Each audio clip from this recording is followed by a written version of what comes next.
Oh no, come on now.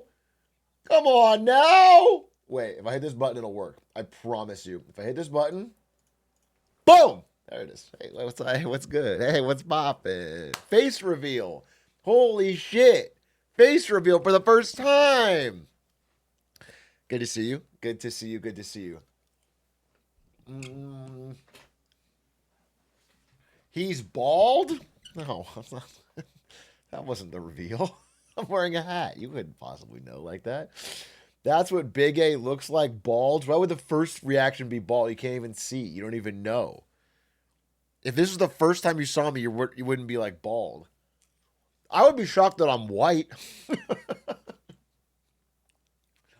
That's what if I was an Atrioc viewer and I finally saw a face reveal, I'd be like, wait, he's white?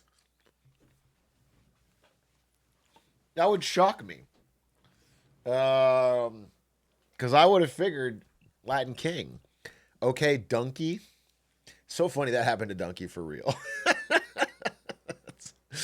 That is very funny that a huge chunk of his audience thought he was black for a long time.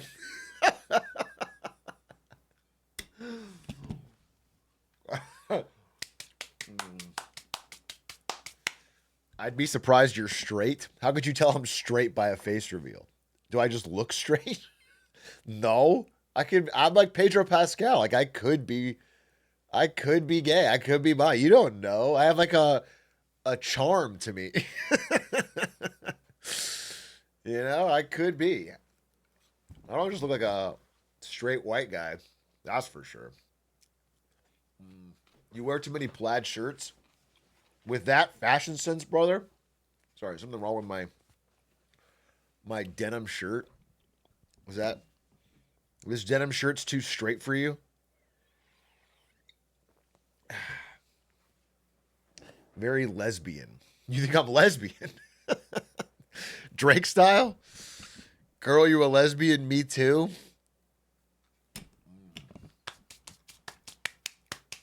I guess you're onto something. He's married to a girl makes sense. A man who dresses like a lesbian is straight. I don't make the rules. I agree. You don't make the rules. I agree. And that way I don't count your rule. You're not in charge of the rules, and thus Ishark, will you support indie games like Battlefield 6? Yeah, of course. Of course. I'm gonna be out there in the trenches, cheering for players to support sweet little indie devs like DICE. What about indie games like Nine Souls? Nope. Ew, ew, ew. Quadruple A trash. Ubisoft trash. I won't touch it with a fucking 10-foot pole, okay? I play fucking underground shit. I play shit you never even heard of, okay? Like Fortnite.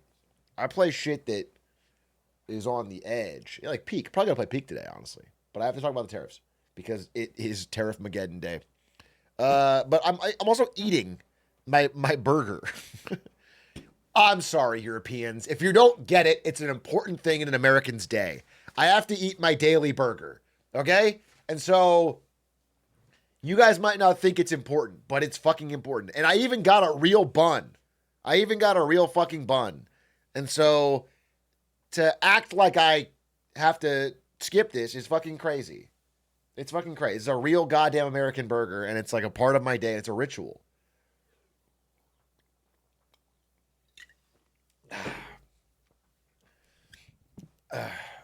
As recommended by your personal trainer. Yeah, exactly. He said get a big, juicy, honking burger. How many patties? If it's less than 2, I'm leaving. There's 2 patties. Who's going to get a single patty burger, bro? It doesn't fill you up. Diet going strong, I see. Okay, let's first of all, what is this? What is this attack? What is this? What? Why am I getting fucking shot at here? Dear God. Okay, I hired a trainer that wasn't you. It's not you. Not your job. I had a very healthy meal, a healthy series of meals today. I'm having a little burger. Okay. It was convenient on our way home. Do you see all these people making videos of their dead parents and stuff? Isn't that like Harry Potter paintings? Let me know, what the fuck are you talking about? What the fuck are you talking about? Honest to God. You guys are coming with, you're bringing way too fucking much to me right now. I just opened. I just started. Okay? Let's chill. Let's fucking bring it down. Are we scaring the hoes? Yeah. Yeah. I think you are in a way. Hey, Truck, I was asked my thoughts on GPT-5 today, and you hadn't put out a clip, so I floundered and said, I just use Google Maps IDK about other GPs. Thanks for nothing.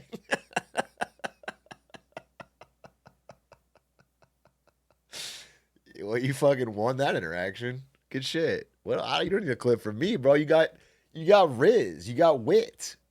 That's awesome. You fucking clutched it up.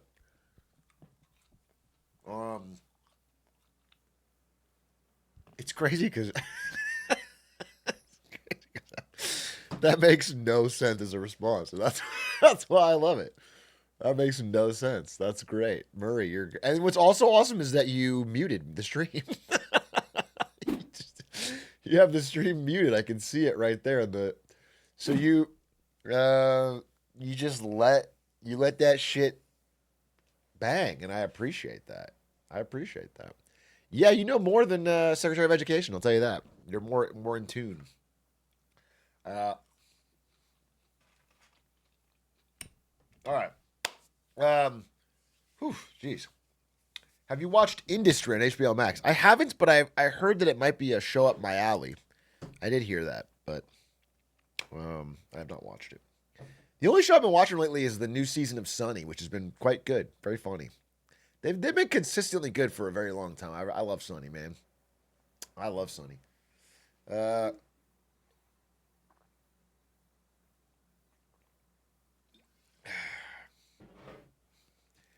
the microdosing, the episode where they microdosed ghost peppers was like a return to form. It was like it was like a classic great Sunny ep. I mean, I think every season's great, but that was a great ep. I really enjoyed it. Topo Chico I have to eat my burger. It's getting cold. Wait, let's put on, we gotta watch something. Somebody get smarter Saturday. Emergency GSS. IQs need to rise. Emergency. I need a YouTube video, okay? You can't, as every Zoomer in this country knows, you can't eat a meal without a YouTube video to distract your brain. Okay? That's just a fucking rule. Otherwise, you'll have to be stuck with your thoughts and you'll go fucking crazy. No, you need a YouTube video to put your brain to mush. There's a new Almost Friday, but it's too short for what I want. Damn, I'm fucking... There's a company, man, about the decline of Krispy Kreme, which is only funny to me because Krispy Kreme stock is rising astronomically. And it's just because it's a meme stock. So as the company does actually worse, the stock does better because we live in a real world with a real financial system that makes total sense. Could watch that. Swiss web design. Simple, but it works. I don't care. Phoebe, I'm sure you're very nice, and whoever submitted this, I'm sure it's very interesting. I am so uninterested. I'm so uninterested. That's crazy. It's like my brain wanted to scroll up mentally as I read it. How cheese changed the world. Modern marvels. Full episode.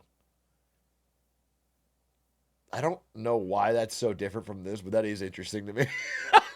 Like, I kind of want to know. How did cheese change the world? Oh, that's fucking interesting. No, not one of these. This is horseshit, dude.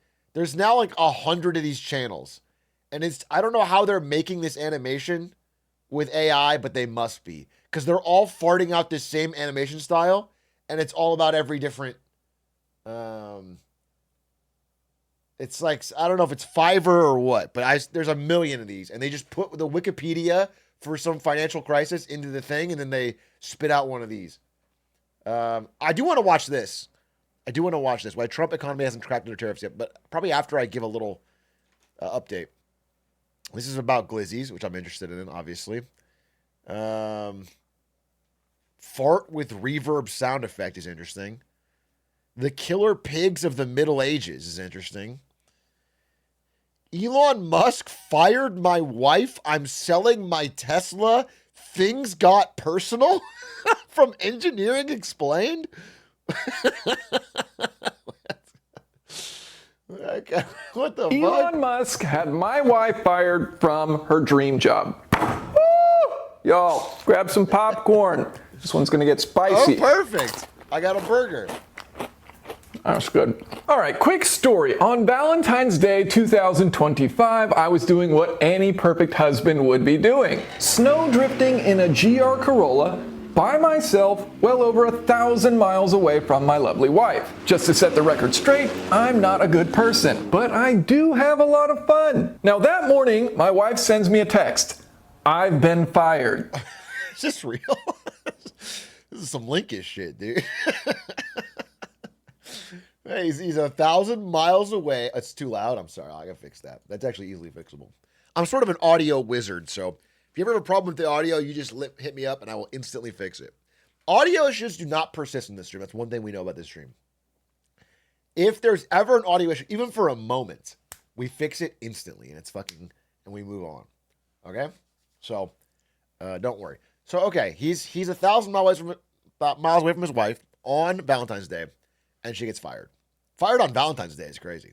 Not too long after, I crashed into a snowbank. I'm sure it's unrelated. So maybe you're thinking, oh, Jason, your wife worked for Tesla? Cool. Is that why you're so often singing Tesla's praises? No. My wife works for U.S. Fish and Wildlife. She's a federal employee, and she was fired by the dinguses. Oh, I'm sorry, it says geniuses, bad at reading, at the Department of Government Efficiency, or DOGE, which was led by Elon Musk at the time. So this leaves me with two options. Option one, I could pause and say it's kind of funny that we've all just stopped talking about DOGE now that he's gone and moved on from it. Because it really was like a 4 to 5 month experiment where they said they were going to change the world and fix government inefficiency. Then they didn't do that, and then they're gone. And then Elon Musk called Trump a pedophile. It's really funny. It's really funny that happened. It's funny that is how that shook out. Because I remember, like, if you flash back to the election, it sounds like a million years ago, but it was just November of last year. If you told somebody that, they would not believe you. They just it would sound absurd. The idea that Elon and Trump would be enemies, that Doge would only last a short period of time. I remember, dude, the reason it sticks in my head so much is because I read these Substacks of very smart people. They're all smarter than me, bro. They all have these intricate thoughts and data and charts, and I like reading them. But I distinctly remember one from a guy who wrote, the reason we should trust Doge is because it's going to have, sorry, I'm blanking on his name. Who's the other guy in Doge? It was Elon Musk and Vivek Ramaswamy. Yeah. He was like, listen, above all else, Doge is going to work because Vivek Ramaswamy knows what he's doing. And then, like, Vivek Ramaswamy didn't even make it to the launch of Doge. I know. It's just funny. Like, Vivek didn't even make it to the launch of Doge, and then Doge didn't even make it 6 months. It was wild. It was wild.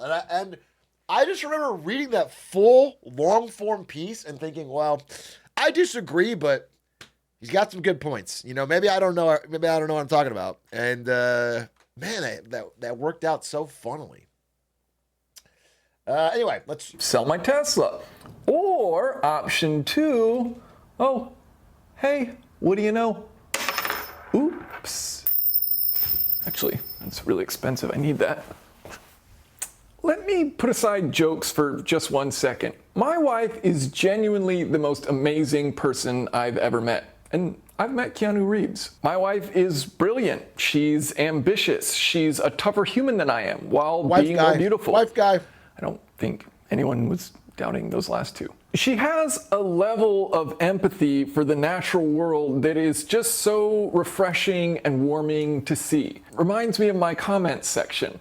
She's an incredible human, and so with all of that mushiness out of the way, you're right, I'm gonna take this opportunity to throw some jokes Elon's way. Not only because comedy is now legal, but also because he played a very large role in ripping apart her career. We'll get into that later in the video, and she'll get back on her feet. She's resilient, she's determined, and nothing is forever, except for videos you post on the internet. Listen. Your wife can't be all those cool things because my wife is, okay? So you're a fucking wife guy. All right? You're a wife guy. I'm just being honest. You should have gotten a haircut. But this isn't about me. We're here to talk about what it's been like living with an electric car the past 7 years. More specifically, the Model 3 performance. Okay. And, you know, lightly roast Elon, which he does not make difficult. But honestly, this car has been great to me. Let's start with a bit of a cost breakdown, starting with energy.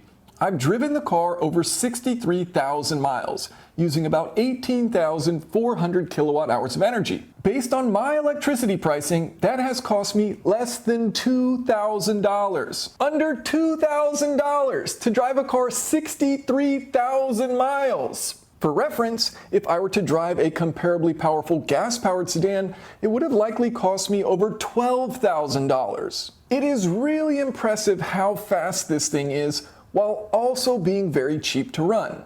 Now, of course, part of that cost is maintenance, so I'll put up everything on screen that has happened with my car as far as service, whether performed by Tesla or myself, which comes to a grand total of $3,262.10. This is a full Tesla car review.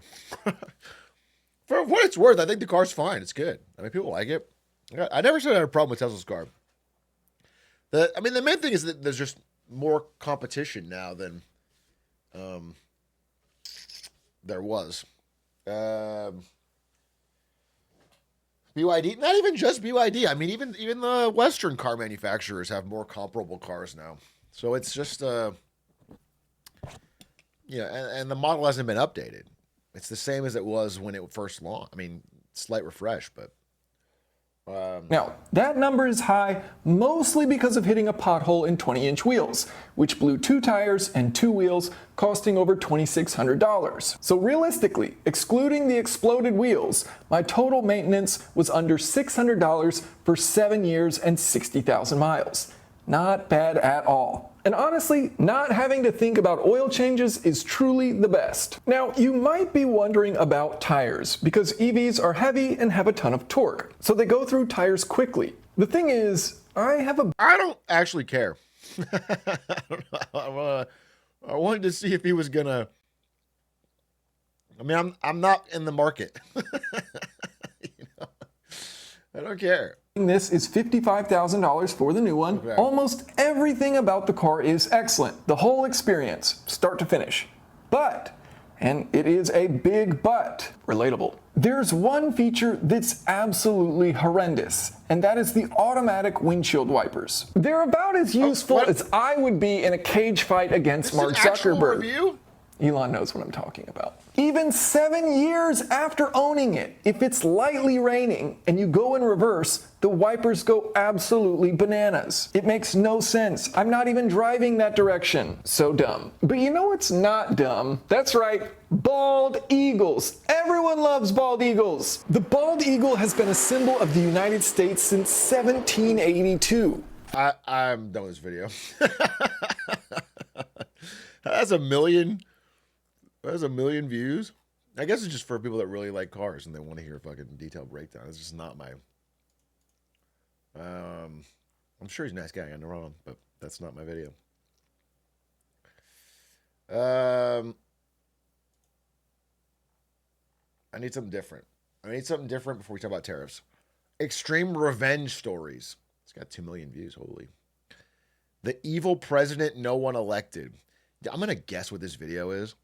I swear to God, this trend has been happening more recently because of the amount of Zoomers that have never watched something outside of YouTube. This is probably the movie Vice just repackaged into a fucking. I feel like so many fucking YouTube videos now, I can see, because I've seen the documentary it's based on or whatever. They just steal it. They just steal the full documentary. They package it down into a YouTube thing. They're just fucking yoinking something that. Oh, it's fucking annoying. It's fucking annoying. Do the first viral videos still hit?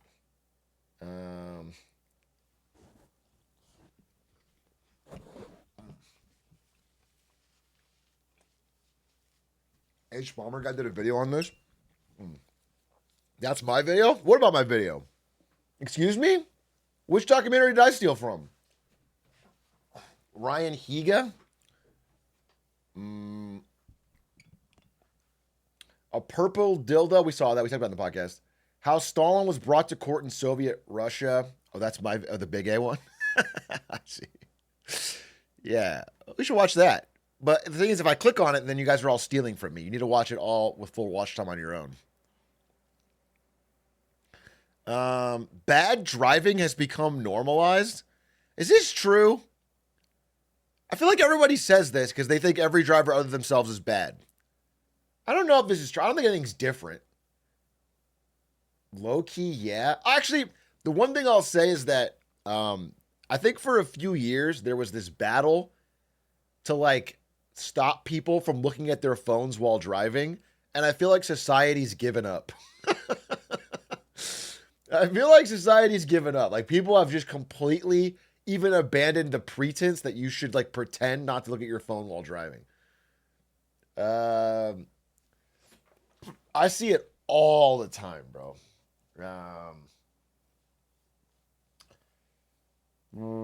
I guess we could take a quick peek. What's his? There's a common phrase among urbanists that goes, "You're not stuck in traffic, you are traffic," referring to drivers who complain about congestion, not realizing that they are contributing to it. Suburbanites will say that the city is noisy, not realizing that most of that noise comes from suburbanites driving their cars into the city. Some people will complain that building bike lanes or transit lanes will make pollution worse because cars will spend more time idling in traffic, not realizing that providing viable alternatives to driving will mean fewer people need to drive in the first place. British psychologist Ian Walker refers to this as motor normativity, also known as car brain. Many cities in North America are designed exclusively for cars. It didn't used to be that way, nor does it have to be. But because driving is so normalized, people view cars as the default form of transportation and can't comprehend how it's possible to live without them. Car crashes and dangerous driving are seen as unavoidable. It's just an everyday part of modern life. I mean, there's an entire genre on YouTube with thousands of videos dedicated to car crashes. Damn, big views. I should get into that. What if I just like drove around trying to start car accidents? Do you think my content could pop off? Compilations. And there's even an entire TV show called Canada's Worst Driver that has over 14 seasons and 115 episodes. Stopped at a green light. You're stopped at a green light? Yes. This assumption that everyone should drive and has to drive results in many bad drivers on the road because, believe it or not, some people are just not cut out to drive. And that's completely fine. Yet, we consistently build cities exclusively for cars and design streets that prioritize vehicle speeds rather than the safety of people. Okay. We need to change the way we approach road safety because, as of now, bad driving has become normalized. What are you saying, fam? Yo! What, fam? Yo! Toronto's most notorious speed camera was just taken down. Everyone speeds. This is not a good video for me either. I mean, I get it. I need some, bro. Let's take that brain. I don't have to take that brain, bro. I feel like I'm just seeing the Matrix, bro. I'm seeing the Matrix. I'm seeing I've seen that video 50 times in 50 ways. I get it, bro. I fucking get it. I know what you're gonna say before you say it. I just we gotta I don't know.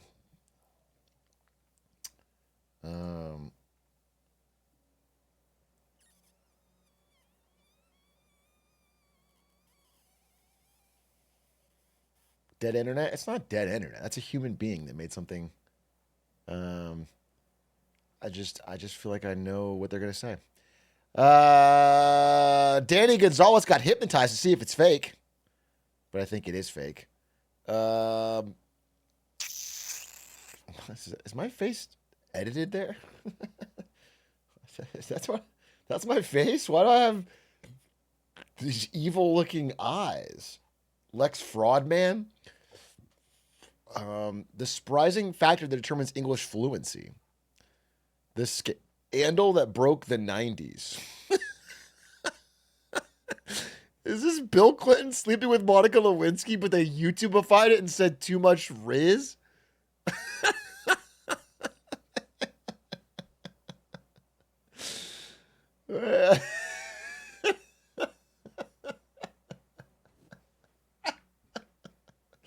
That's crazy. That's crazy, dude. I almost want to click it. I gotta know, do they stick to that? Or is that just the clickbait? The scandal that broke the 90s. Too much But Riz. please, don't tell Mrs. Clinton. Jim, let me tell you something. There's going to be a whole bunch of things we don't tell Mrs. Clinton. All right, you wanted this, you little freak, so here we go. You want to hear about one of the weirdest political scandals in history? Well, first we have to start at the start of Clinton's political career. Bill Clinton's rise to the White House was frankly ridiculously simple. Only 3 years after graduating law school, he ran for Attorney General of Arkansas and somehow won.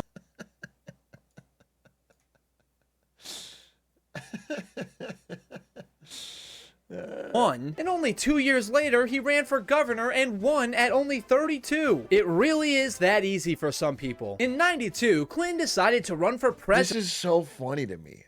Because it's all the markings of like a fast edited, brain rot video, but it's about a 90s political scandal.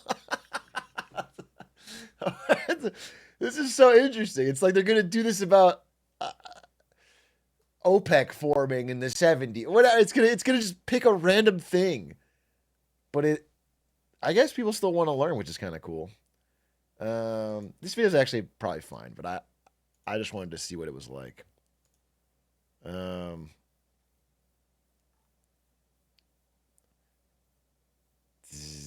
Is that history class should be taught? I mean, maybe. I think I don't want to be too harsh here. Like, if this got someone to learn, that would be cool. History class could be boring and no one. Yeah, that's not bad. I got no problem with it, but it's a little much for me. The working man's breakfast. That looks delicious, but it's very. So actually, it's a little British for me. I probably could cut some of that down, but it does look good. AI breakfast. I thought that might be the case because of the way it's framed and everything, but it's 2 years ago. Less likely. Climbing games are fun because they're not fun. Insane end of the 90s. Y2K, it was real. Hu Jintao, China's erased hero. All the work, all the credit. There's a lot of this guy. Wow. Oh,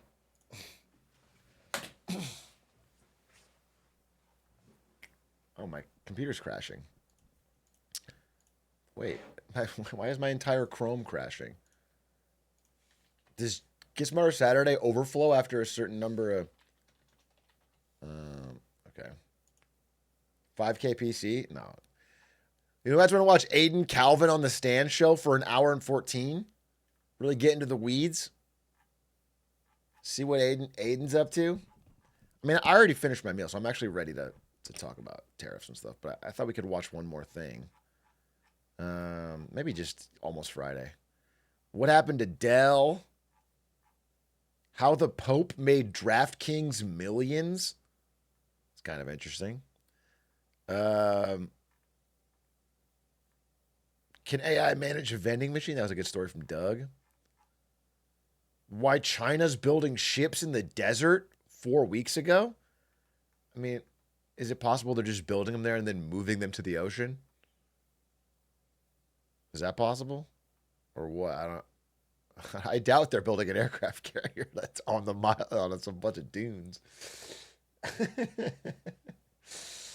They're desert ships. It's like dune. It's a dune situation.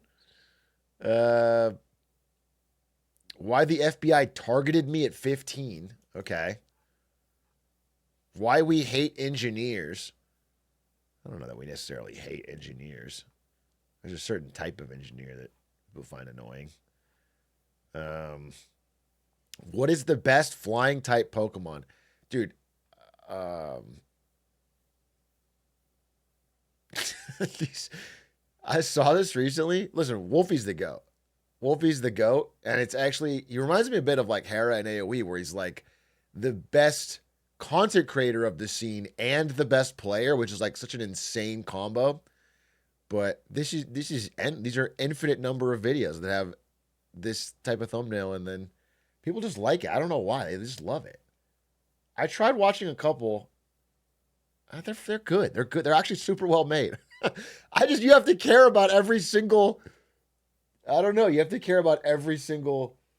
He has 2 types left. Oh, he's gonna run out of types. The editing makes it unwatchable. I thought the editing was really good. No, I think the videos are actually super well made. They have a great script. It's just like, I don't know. I think people are just watching it because of the comfort. Because if you're watching it for the information, then you have to basically want to play competitive Pokemon at a high level. Because you have to constantly care over who the best water, fire, flying, rock, ghost type Pokemon is for an hour. You just have to care. You have to deeply care.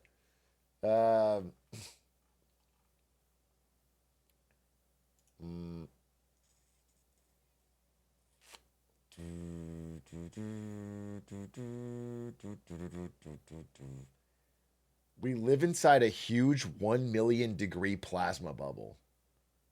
Sick. That's fucking sick. History of Red Faction World Records.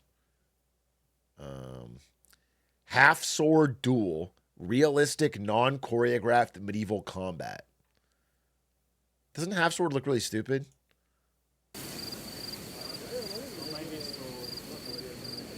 This is a real duel.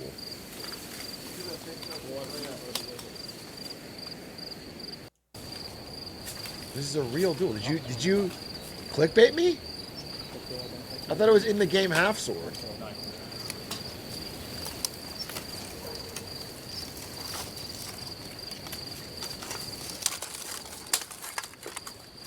Wait, is this not real? I can't. This is real, right? This is real people.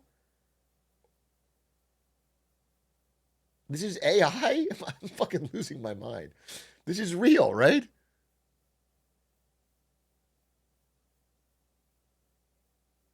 I need to check what the fuck is going on.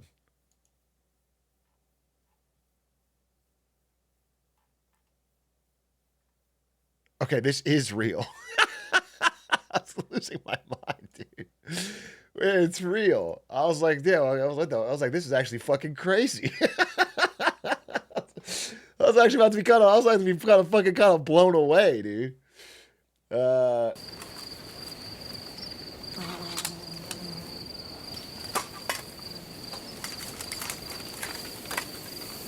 Okay, it's an actual Half Sword duel.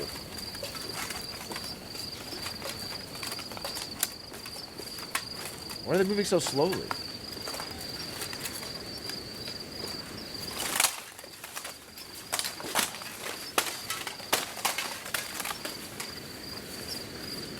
The armor? Just simply be stronger.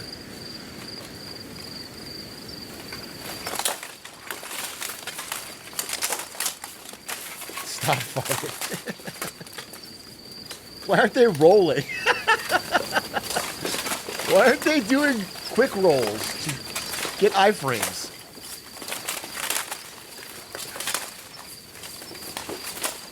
I mean, this looks realistic to what a fight would actually be like. Which is pretty fucking brutal. Oh my god. You're cooked, brother.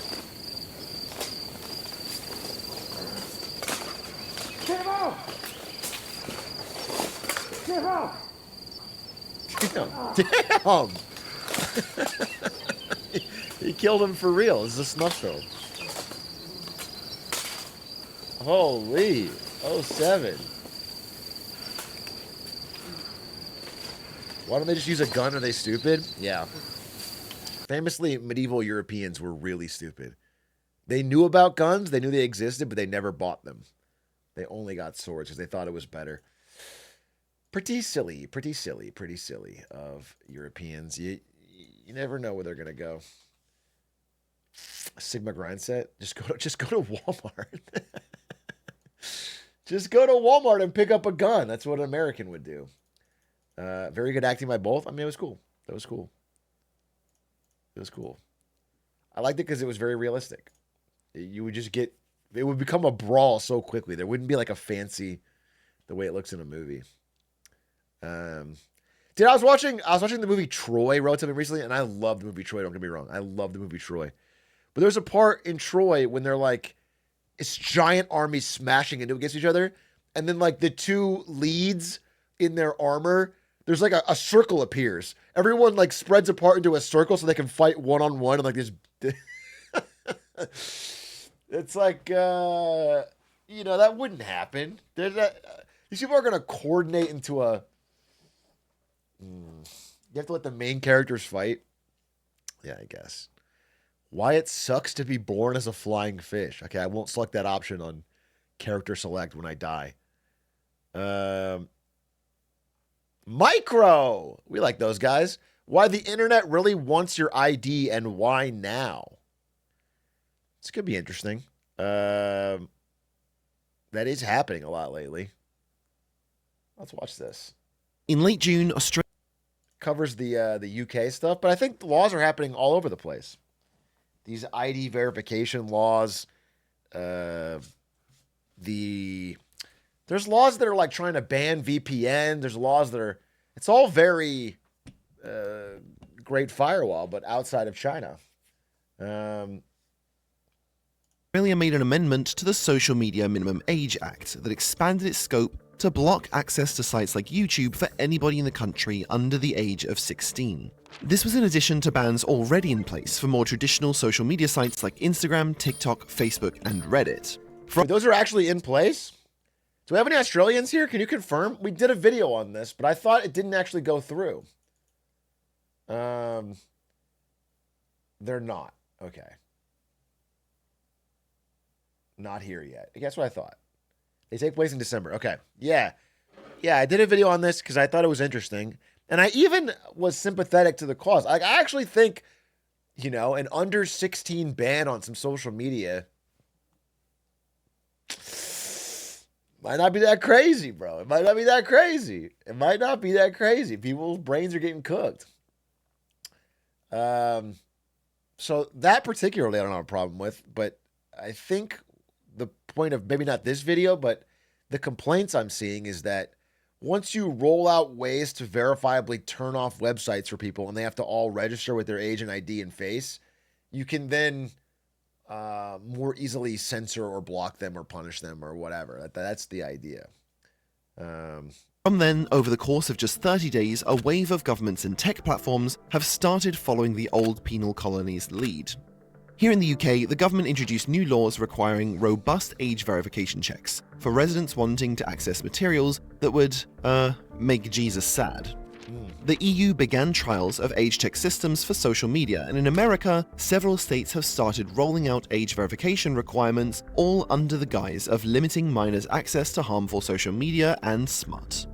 Now, if there's one thing we all know about tech companies, it's that they can lobby against pretty much anything they don't like. But on this particular issue, they're actually pushing for these regulations harder than the governments. Interesting. Starting in about a week from when this video is posted, YouTube will be introducing an AI system to guesstimate your age based on your watch patterns and activity. So if it sees all the mindless slop you've been consuming,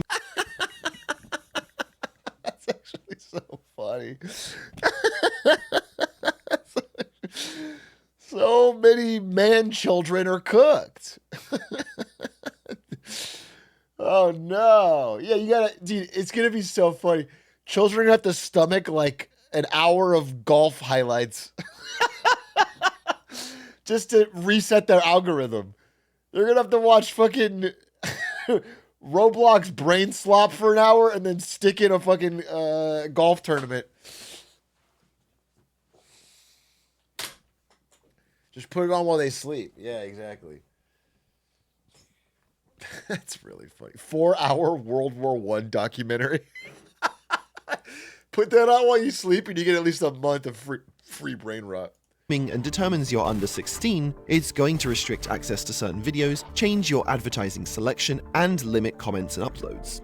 They'll be joining other platforms like Discord, Spotify, and Meta, which have already started rolling out similar systems behind the scenes. Now, of course, there is one simple fix to get around all of these new limitations. All you need to do is hand over your identification. Texas Governor Greg Abbott signed a new law that will force Apple and Google to verify users' ages. We want them to have real experiences with real people. Verifying your age keeps a child safe. It's about how dangerous social media is for our children. The time to act is now. We must protect our children so that we can protect their future. Yeah, I always get a little spooked out when someone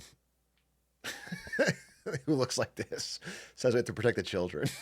I'll just be honest with you. When one with a cross necklace tells me that we got to protect our children, I always feel like there's going to be some bad laws coming. It's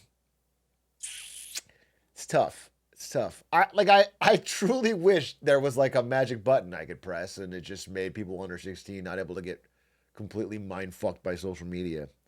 But I also know that governments could abuse this power. It's a tough call.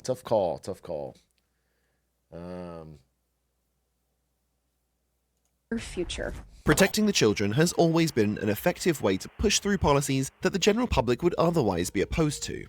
Nobody in today's political climate wants to be on record saying anything other than they support protecting children. Social media companies are also largely unpopular with the general public, so for lawmakers, it's a slam dunk case that's very hard to oppose. A recent survey conducted by Pew Research found that most adults overwhelmingly support more control on how children engage with these platforms. Yeah. But popular messages like this have always been used to push through otherwise unpopular changes like banning books, mandating security backends on devices. Sorry, Captain Underpants? Through otherwise unpopular changes like banning. Captain Underpants was pulled for passive racism?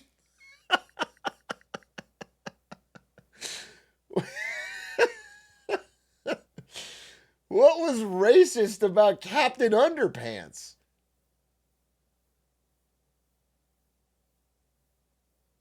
They canceled Captain Underpants? This is 2021. This was an era. That's crazy. That's great. That's crazy to me. I didn't. Books, mandating security backends on devices, prohibitions, and censorship. Now, I know that's probably not a shock to you, but what may be surprising is why big tech companies are so willing to go along with these new changes, because there are genuine business liabilities that come with these rules. At the very same time that these new laws were being rolled out across the world, one of the most severe data breaches ever was taking place. The app T was intended to be used exclusively by women, so for verification, the company required new users to confirm their gender with a picture and their government-issued ID.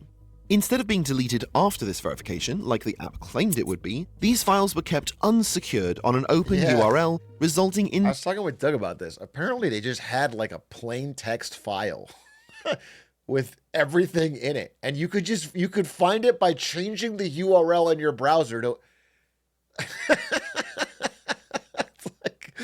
That's fucking crazy.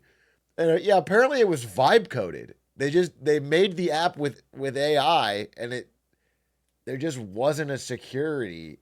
That's wild. That's fucking wild.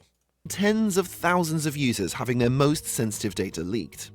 Now, the original intention of this app and its strict identity verification was either for women's safety or doxing men, depending on who you ask. The whole fallout has become incredibly political, which is probably the only reason you've actually heard about it. Similar breaches are becoming more and more common all the time. Allianz Life Insurance lost the data of 1.4 million of their customers, and companies like Google, Apple, and Telegram lost 16 billion login details. Now, these would be bad enough as once-in-a-decade hacks, but all of these happened within just the last 30 days. The point is, Is that why I'm getting fucking hacked on Twitter all the time? Did my shit get leaked? Why is my password out there? My old password? I don't understand, dude. Listen, I thought it was just a content creator thing, because every single day, I shit you not, for over a year and a half now, I get password reset requests on everything. Every day, someone is trying to hack me, and someone's trying to get. It's very annoying, obviously, but you just fucking deal with it. You just deal with it, and you never respond to it. You check, but then they got into Twitter, I guess.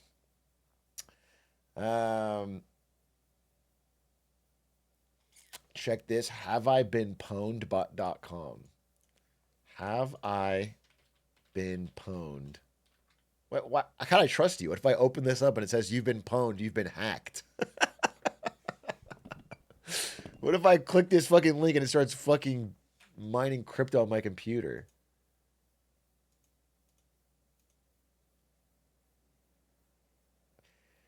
This email has been found in multiple data breaches. Great. Fucking great. Awesome.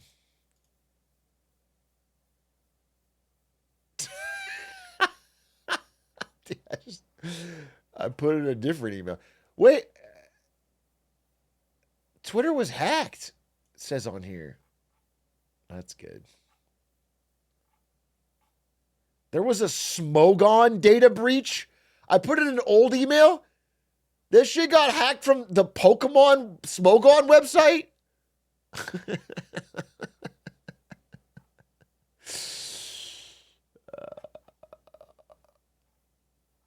The fucking Gary's Mod Face Punch Studio got hacked.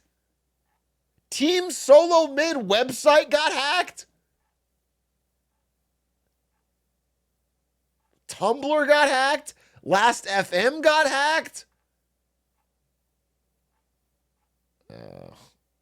Chegg. Dude, I put in my oldest email and it's like, yeah, this got revealed in a Chegg data breach back when I was fucking trying to cheat in school. That's great. That's great. Good. My info was stolen from Club Penguin. You'd think the hackers would have a fucking ounce of honor. Do you know what I'm saying? Hack the IRS, sure. Hack banks, sure. But hack Club Penguin? Isn't that considered to be sacred ground? Isn't that where a lot of hackers came up? It's just too far, dude. It's a fucking...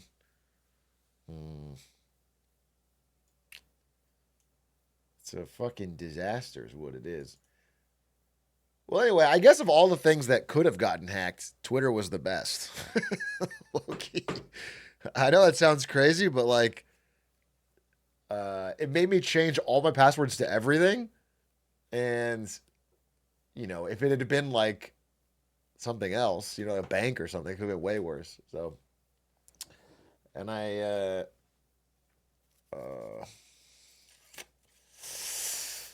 you should be two-factored? Dude, they charge for it on Twitter. I'm going to tell you this. They charge for you. You have to fucking...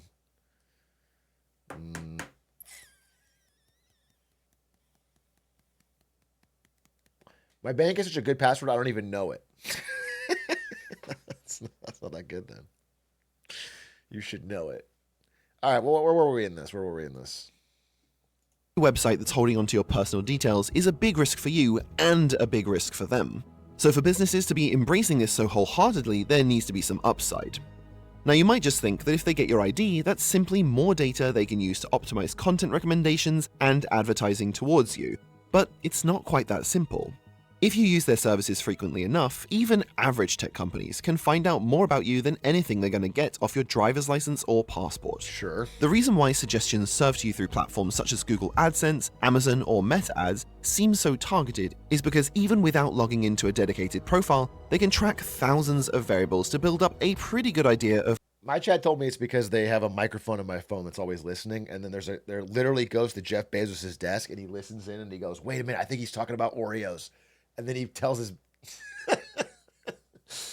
his fucking guy to go send me ads for Oreos.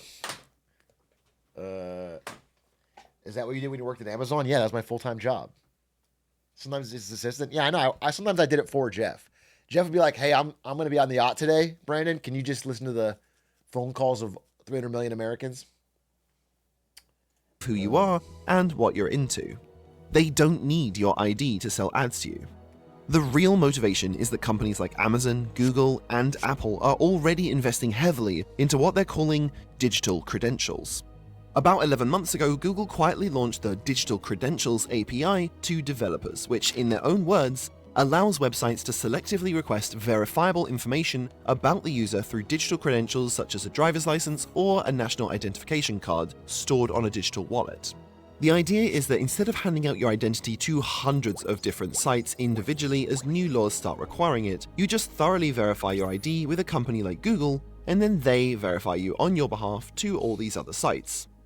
Now, before we get into issues with this system, logging in with your government ID, Google and hell to Pornhub, verify you on your behalf to all these other sites. Now, before we get into issues with this system, and believe me, there are issues, it's important to understand how this is going to be sold. The benefit to you is that you only need to stand up and take a selfie holding up your license and some number of fingers once, instead of dozens of times for every site that starts requiring your ID.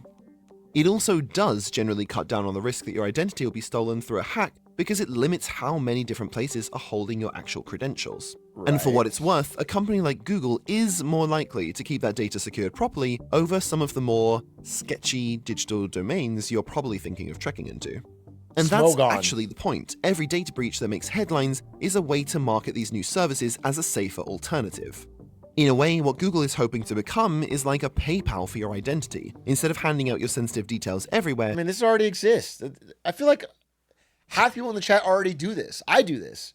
I log into almost every place with Google because it already has autofill on my stuff. If you're like signing up for an account, I don't make a new username and password. I just sign in with Google.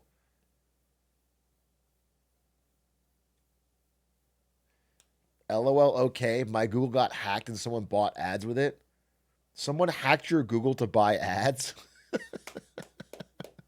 For what? For their fucking...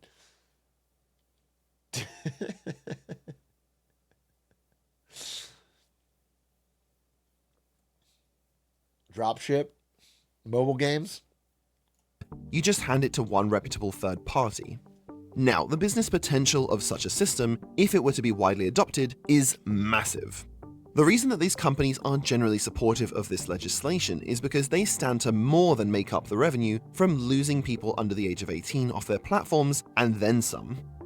It wouldn't give a company like Google anything they don't already know about you, but what it would do is allow them to serve you an ad like, "Congratulations, you're already pre-approved for this credit card or this buy now, pay later service." They do this anyway. Web pages using the Login with Google feature could automatically remove things like credit checks or personal information entry, which stands as a barrier between you and them completing a sale. It would also make it really hard for sites offering services like gambling to not work with Google, because if people get used to using their inbuilt ID verification, they're instinctively going to go where it's offered, and be skeptical of sites that want to do things the old-fashioned way. This would make their advertising business far more lucrative in certain fields like financial services, gaming, and pharmaceuticals. It would also potentially Gaming? open up a new revenue source for them, as gamers? online businesses would need to pay a fee to them for their identification services, the same way that PayPal takes a commission on transaction processing. Well, that's not cool. The problem for Google and other companies trying to... No, if they have to pay a fee to it, then either don't do it at all, or it has to be like a government agency, really. You would need to have some sort of like ID, digital ID. To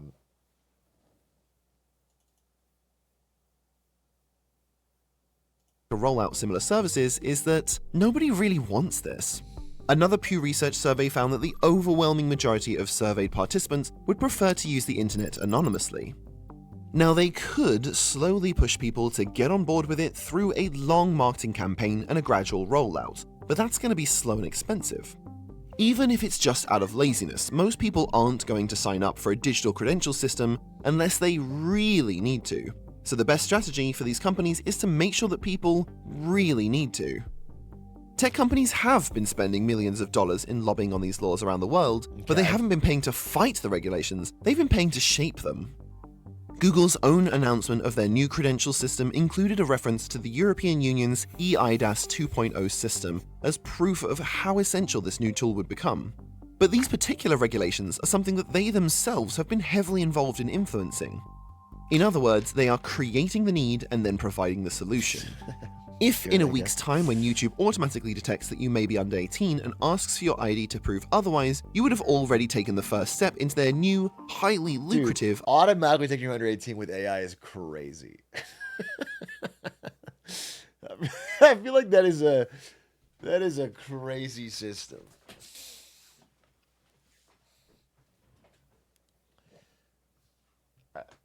So stupid, every kid will find a workaround. Well, I think the workaround will be just to sign up. Like, just to get in their system, and then they've got you. Put on a fake beard. ID ecosystem. Now, there are absolutely other motivations for pushing through these rules from different parties as well. Governments will have more oversight over their people's online activities, e-commerce businesses will have a smoother sales process, and I'm sure some people out there genuinely do care about the children. But to make sense of unpopular decisions, generally the best place to start looking is with who stands to make the most money. Okay, yeah, good point.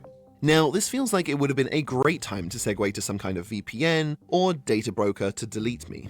But instead of that, I'm just going to shamelessly plug my own channel instead. After last week's video got so much attention, we're incredibly close to 100,000 subscribers. So if you enjoy the occasional expose mixed in with lots of videos about ships and micro... Good luck, Micro. WWW. Yeah, it was a good video. Interesting. I mean, it's a tough one for me. I actually don't know where I stand. I don't know fully where I stand yet. In that, I am both skeptical of the government's and big tech's ability to not abuse these powers, and then also some way of, I mean, I guess we could just say you don't regulate it and the parents need to be involved. But it just seems like parents are not doing that. like the idea that parents are going to all collectively realize that their kids are getting brain rotted by social media is not going to happen. So I don't know. I don't know how to... I don't know what the solution is. You can't have perfect security or perfect privacy. Thanks, Ben Franklin. I'm aware. That's why it's a tough question.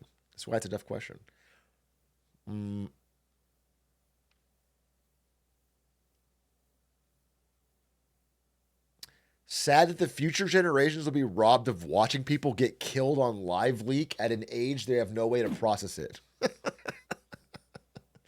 You know what's funny is they won't even get robbed of that. They'll in fact be kind of pushed towards it because live leak's not going to have the fucking login. YouTube will, Facebook will, Instagram will, but live leak will be open season. By the way, Twitter, you see that shit all the time. Yeah, I don't know. I guess I'm pretty skeptical that, like, for example, that banning Instagram or whatever stops teens from being addicted to their phone. If only because it's happened in places. like TikTok got banned in India or whatever. They just go to a different app. They don't change their addiction to the phone. They just change the app they do it on.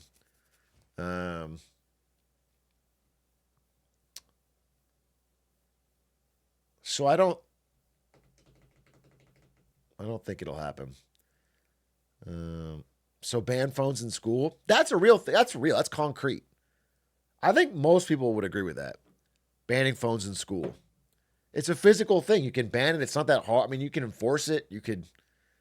It's not the easiest thing in the world, but you can do it. You can make it consistent. You could.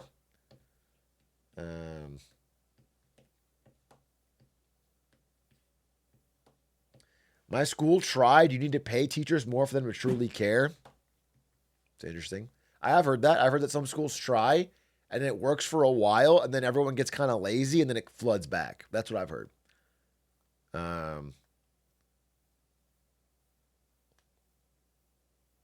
But that's not everywhere. That's just some places. Some places have done it, and it's worked. It's like a culture thing. It's hard to say what's successful and what's not. Teachers are so lazy and overpaid. The parents are a big problem. Yeah, I mean, I did a video on this. I talked about this. The parents, if you ask them at a high level, do they think there should be less phones in school? They say yes.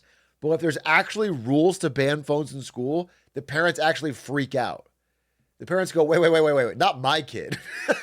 I need to be able to touch my kid at all times. The parents really, really want to be able to contact their children at all times.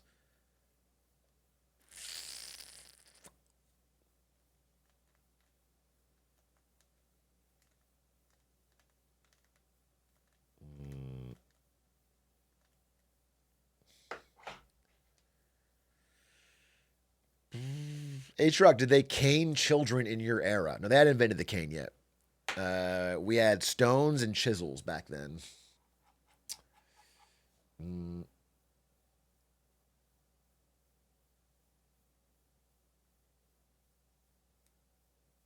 School shootings is a cited concern. Yeah, I know. That's what was in the video as well. But yeah, parents are afraid of not being able to contact their kid during a school shooting.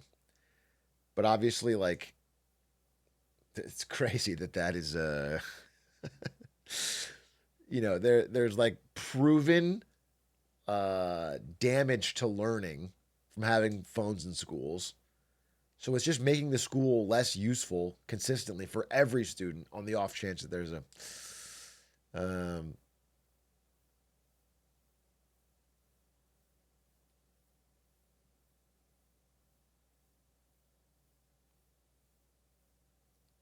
we should ban school shootings. That's a good idea. What if we just make school shootings illegal?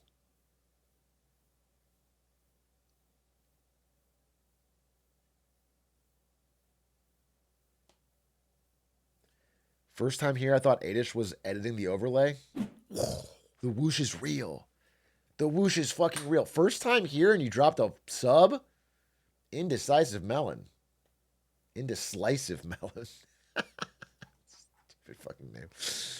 The whoosh is real, but it is edited in by Adish Live. Like, every time I want to have someone pulled on screen, I text Adish, and then he makes the whoosh sound with his mouth. He goes, whoosh, into a microphone, and then it does this. He's consistent. He's actually, he's fucking, he's on the ball.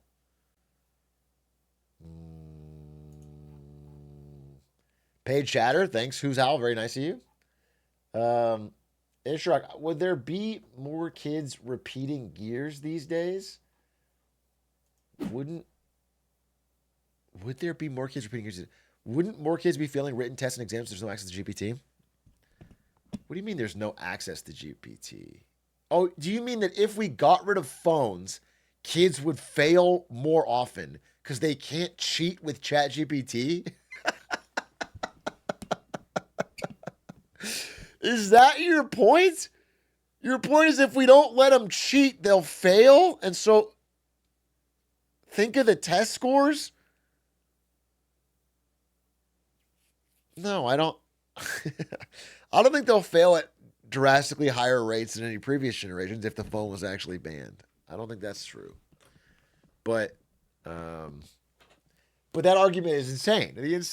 Like, to know that everyone's cheating and say, well, we can't stop them from cheating or they won't pass. Like, what's the fucking point? What's the fucking point, dude? Atrioc wants to make America look bad. I don't want to do that. The fact is, phones in class is a non-issue for the actual quality of education. Yeah, I disagree with you, Slim Zero. I think there's a lot of data that shows the opposite. I think there's a lot of data that shows that phones in class, like even actually, the studies I saw showed that having the phone in your peripheral vision decreases your focus like 13%. Like, just knowing that the phone is in your sight makes you less focused because your brain is already preparing for a notification or for, having the phone physically in the room decreases learning ability.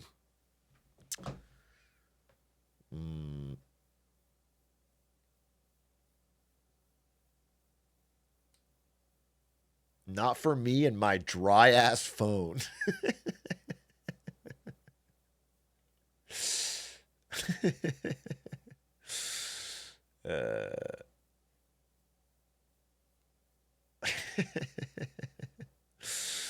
Relevant? What's this? Relevant.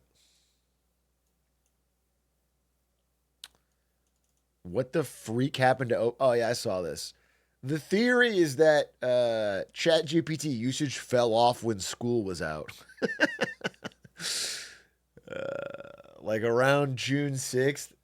I don't know. It seems too convenient, but it is funny. It dips on the weekends too. Yeah. It would not surprise me if still the number one use case for ChatGPT regularly is cheating in school. Actually, that would not surprise me because that is the most consistent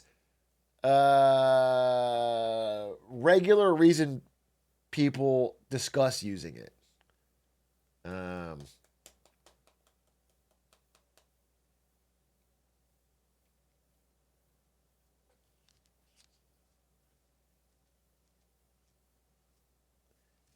Oh, yeah, I want to talk about 5.0.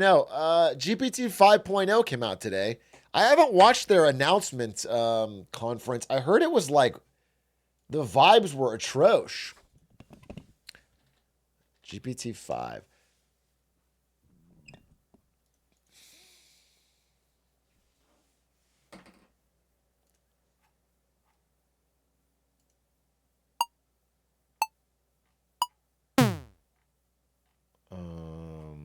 Not getting the AGI clause with that. But here's what I heard. So is there like a does OpenAI have a video of their conference? OpenAI GPT 5.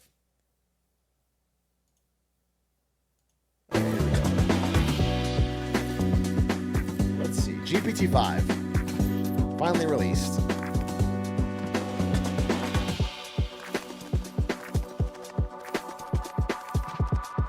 Here's the main takeaway. Before we even get into whatever they say, here's the main takeaway. Because I looked into this today, and I played around with it. GPT-5, the main difference that I can tell is that it no longer says, that's not X, that's Y. So the main identifier of AI writing has been knocked out. That is the biggest change. M dash is still. I didn't look for that. I didn't notice. Oh.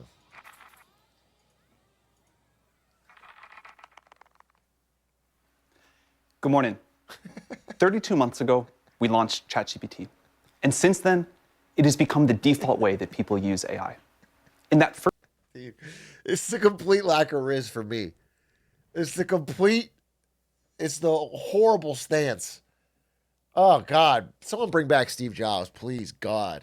Why our crap at tech billionaires have completely lost riz.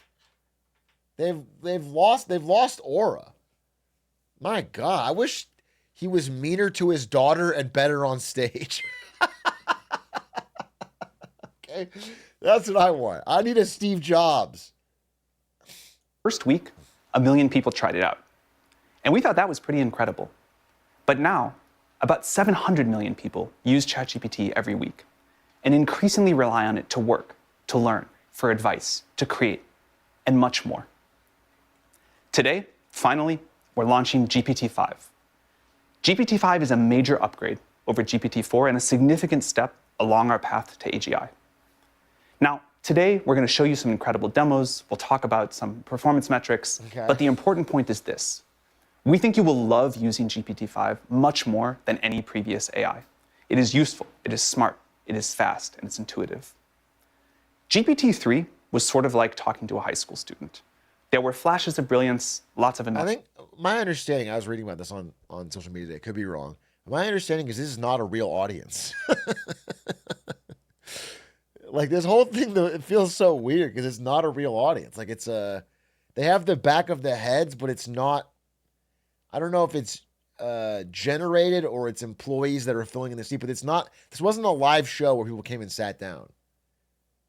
And he still seems nervous. He does. He seems nervous like there's 100,000 people out there, but it's not. It's like either your own employees or nobody. But people started to use it and get some value out of it. With GPT-4, maybe it was like talking to a college student. Real intelligence, real utility. But with GPT-5, now it's like talking to an expert, a legitimate PhD level expert in anything, any area you need, on demand, that can help you with whatever your goals are. And we are very excited that you'll get to try this. But it's not only asking now. GPT-5 can also do stuff for you. It can write an entire computer program from scratch to help you with whatever you'd like. And we think this idea of software on demand is going to be one of the defining characteristics of the GPT-5 era. It can help you plan a party, send invitations, order supplies. Well, that's good.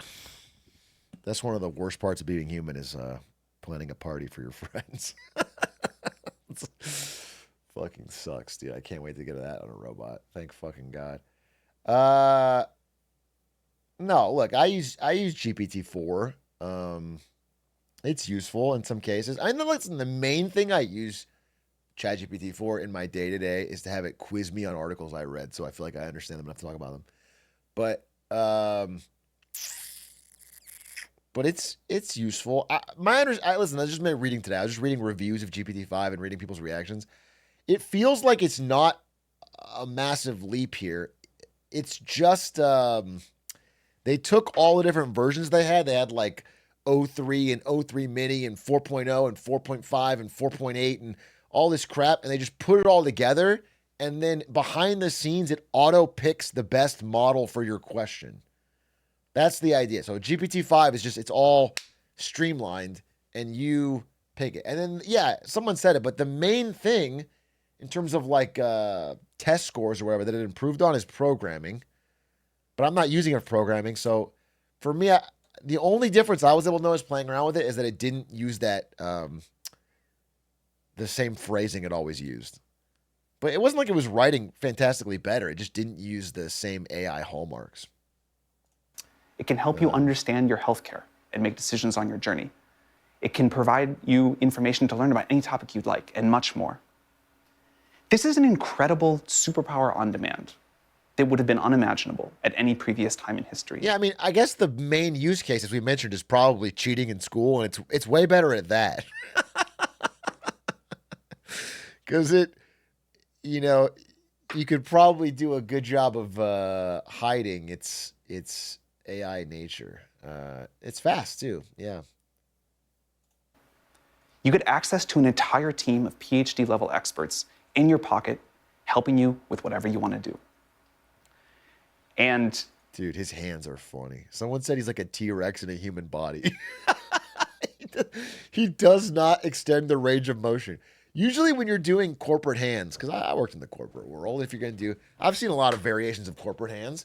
The thing about corporate hands is you take up space. You can do the 10, but then your hands go out. This is the trump. This is the trump where you keep the elbows in and do this. But usually your elbows out, you go like this. You're wide, in, focus. Bro, I'm getting flashbacks to my intro to business. What's the science behind it? I mean, I don't know. Science is probably all bullshit, but it's like the idea is that you seem more open than having your hands just at your side. You have like projection. Like if someone asks a question, you point, you know, and then you. But when you have them locked right here, and you do the T-Rex thing, it's a little. Anyone pretty soon will be able to do more than anyone in history could. So today we're going to talk about GPT-5. We'll show you some upgrades to ChatGPT, and we'll talk about the API. GPT-5 is great for a lot of things, but we think it's going to be an especially important moment for businesses and developers, and we're very excited to see what they're going to build with this new technology. So we can't wait for you all to start building with this. We hope. Dude, isn't it kind of fucked that it's this guy, Elon Musk, and Zuckerberg just like deciding how this insane technology is unleashed on our lives? It's like these three people. We can't get anyone else behind a fucking. Hope you enjoy it as much as we enjoyed building it for you. And to start, I'm going to hand it over to my colleague Mark, our Chief Research Officer, to tell you about GPT-5. Thank you.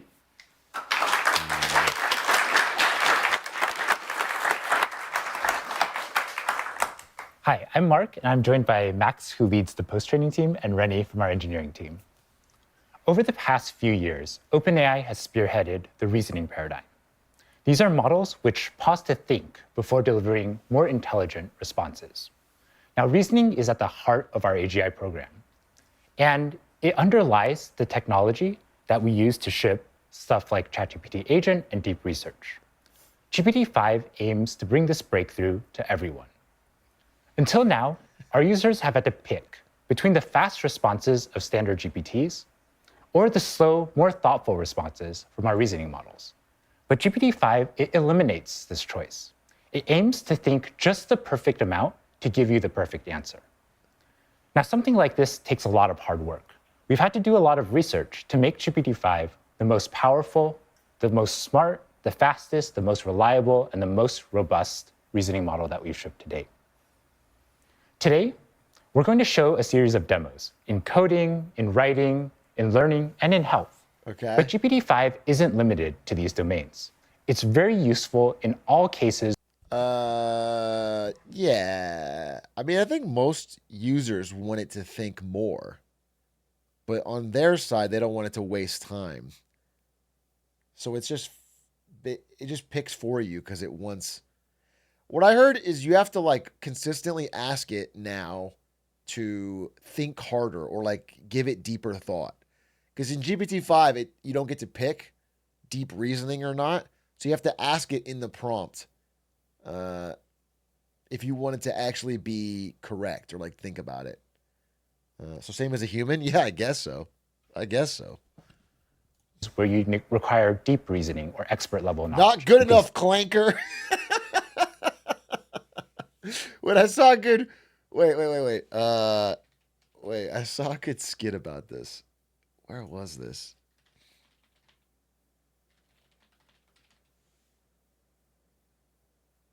Come on. Oh, here it is. Can you please write an essay?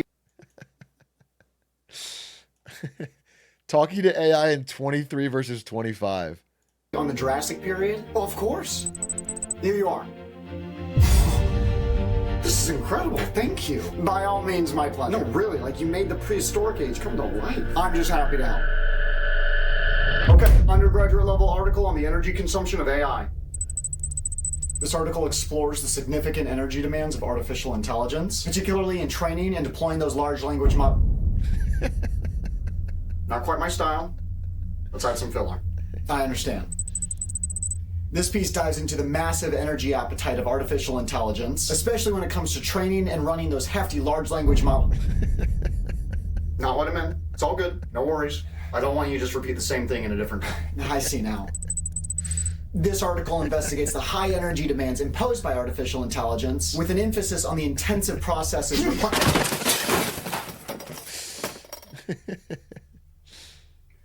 Why do you suppose I just hurled a keyboard at your head, GPT? I don't know. Sure you do. Were you overwording or were you underwording? Overwording? Start again. AI is transforming the way we... AI is innovating how we drive... AI is shaking up the way we create. Overwording or underwording?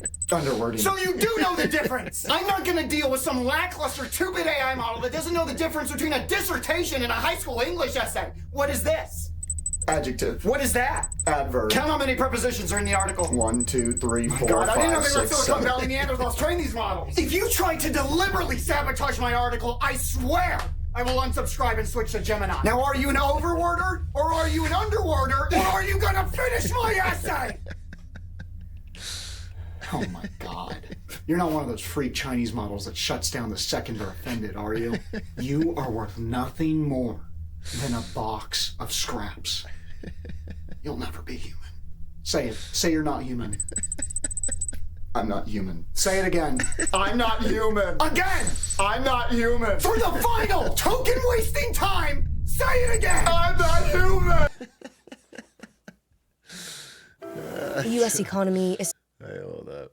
That's great. That's fucking great. We've gotten used to it. You know what I'm saying? People are... They're less impressed by its capabilities, and they're more angry and want it to be faster. It's like math, in physics, even in things like law. And the exciting thing is, we're excited to make this available to everyone, even to our free tier.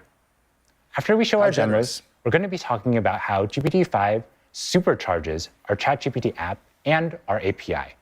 We believe that GPT-5 is the best coding model on the market today. To start, let's have Max talk a little bit about the benchmarks and how the models stack up. Yeah, thanks, Mark. So as Mark said, we think GPT-5 is by far our smartest model ever. So let's start by talking through some evals. I think it's just fucking crazy that, you know, the tech is obviously impressive, and most of the world finds ChatGPT to be the market leader. I mean, it is the market leader, and, you know, it's has useful applications and it's cool. And the only problem people have with it, as views on AI get more negative, is that it feels inhuman, you know? It feels like it's going to take away important and good things from humans. And so in their presentation, this is the part they completely control, they have the most robotic people speaking in the most robotic way, in the most sterile environment. It's just crazy. I don't understand. The vibes of this are so atrocious. Now, evals aren't everything, and they don't tell you everything about a model, but they can highlight its intelligence. And GPT-5 performs exceptionally well on a range of academic evals across subjects. It outperforms both our previous models and other models on the market. So picking up first on the theme of coding, GPT-5 sets a new high on SWE-bench, which is an academic eval that I saw this one too. It's kind of weird because this is 52.8, but it's higher than 69.1. How does that work? What is this percent out? How does this?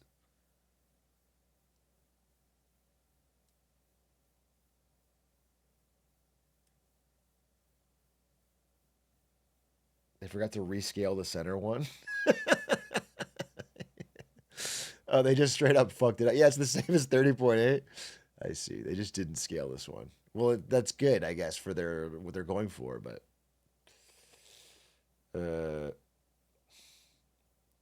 ChatGPT made graph. I think ChatGPT do better. That's probably fucking human. Let me see. Can I listen, I just need to test this out, right? Let's see what GPT-5.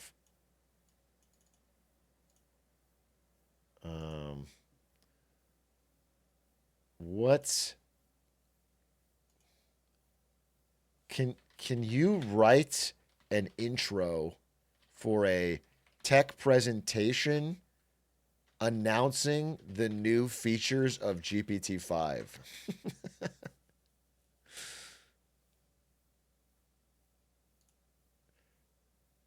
This is already better than what Sam Altman did.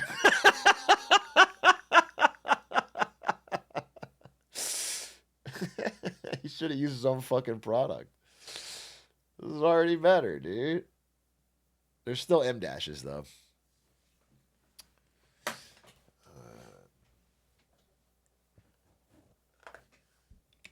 We're the weak link. I guess their marketing team's the weak link. This video covers everything in 12 minutes. All right, I'll check it out. I've been using the new ChatGPT. Mr. Who's the Boss? Really?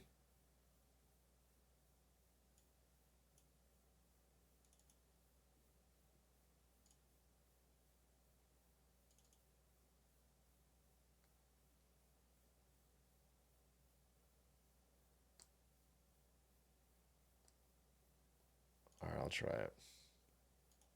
GPT-5 for the last few days. This will, starting today, become your default ChatGPT from now on, even if you're a free user. So, how is it better?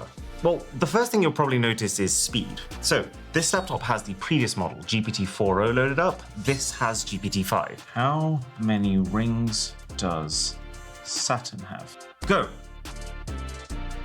Oh, it's God. faster. GPT-5 took 3.1 seconds. This took 6.5. How many distinct iPhones has Apple made? Go. Oh, goodness. Okay. 8.3 seconds, 11.2 seconds. How many possible type combinations exist in Pokemon? Not far off. Actually, quite far off. This has massively overcomplicated it. 5 seconds, 11 seconds. So really, when you're asking light questions like this, GPT-5 is between 30 to 50% faster than the old model. But I wouldn't really say that speed was one of the key issues before. There's actually a much more important change happening this generation. So if you're a really big user of ChatGPT and you're paying the monthly subscription, it's actually been really freaking confusing to use. Because you open up the app and you have options. You can either pick GPT-4o, O3, O3 Pro, O4 Mini, O4 Mini High, and each one of these models is its own. It's a nice quality of life change. But it's just crazy because, okay, yesterday, the day before the announcement, Sam Altman was tweeting pictures of the Death Star. The OpenAI team was making it seem like this is fucking earth-shaking. And it's like, it's a little bit faster and it compresses all the models into one, but it's not like a fucking, it feels like the improvements are slowing down. Like, this is the Manhattan Project. This is AGI. It's just this basic thing, slightly improved. AI that you can talk to. And each one is it's very incremental. That's what I'm saying. It feels very incremental compared to like even earlier updates in AI. Better than the others. I do know the coding side is impressive, but my understanding is the coding side is more of them just catching up to like Claude Opus. It's not like they are in an entirely new, powerful field in coding. They just were way behind in coding, and now they caught up to the leader. At one thing or another. And there's even more than those when you click here to expand. How on earth is any normal consumer supposed to be able to decide which one to use for which question? I have always wondered, if this AI is actually smart enough to be in the top 10% of test takers sitting the most grueling exams on the planet, why can't it also just know what's the best model for your specific question and make the choice for you? Well now, finally, it is cheaper. GPT-5 can. This model effectively brings together all the different capabilities of the previously separated specialized models into one general model, which means if you ask it a question that requires no thinking, then as we've seen, it will use a very light model that's going to be even faster than the old one. But it also means that if you then ask a heavier question that would benefit from more thinking. All right, what if I ask it what the meaning of life is? Is it gonna, hey, GPT-5, what is the meaning of life? That's a big question. That should take some time.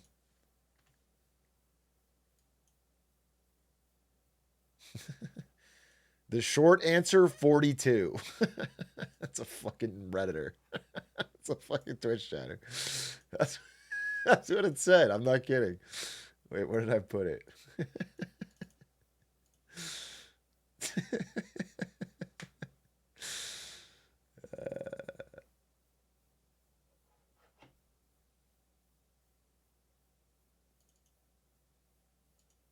It's turning into fucking Grok.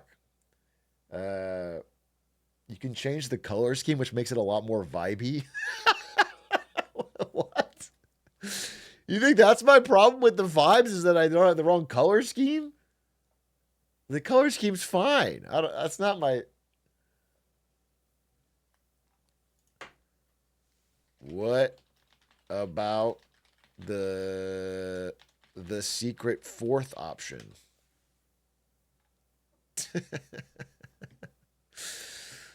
The secret fourth option, the one philosophers won't admit, scientists can't measure, and comedians stumbled into at 2 a.m. over cheap diner pancakes.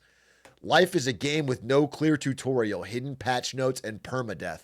When the fuck did this become Grok? When the fuck did GPT-5 become fucking Grok? No, it doesn't know that. I don't even ask it gaming questions. It shouldn't. It's not. This shouldn't be targeted to me. I've never asked it about gaming. I only ask it about fucking econ and shit. It's becoming a Redditor, dude.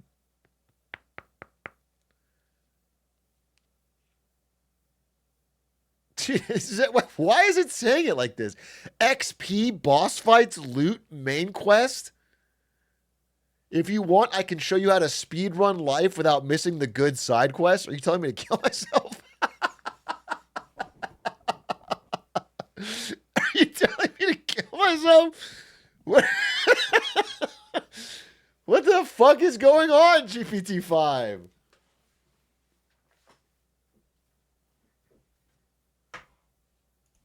Speedrun life? Are you telling me to kill myself?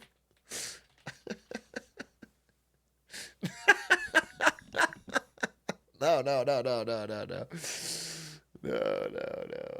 Okay. Whoa. Oh, the M dashes are still there.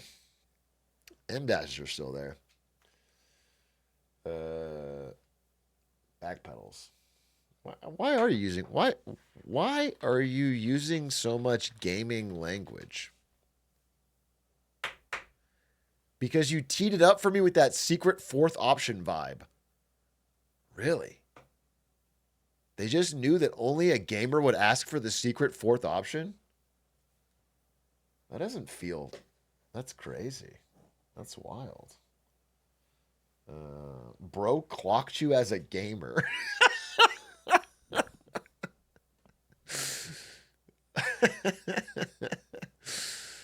Okay. No, I get it. All right. Well, if anything, there's more M dashes than before. You probably asked to last time. No, I've never asked a gaming question. That's why I was confused.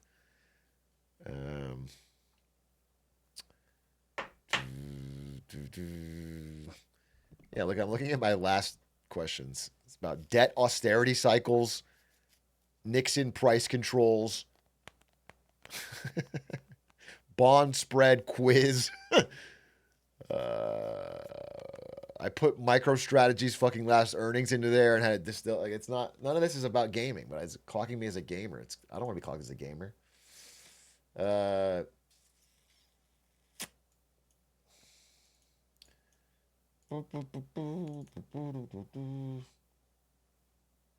Are you not gamifying research? Yeah, I am, but I'm not.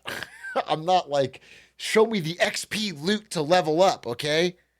The final boss.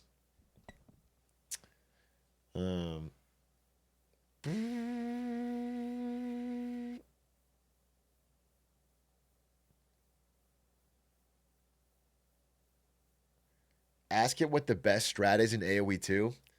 Not that I don't appreciate the intelligence of AI, but I have my own personal chat GPT for Age of Empires, and it's called Hera.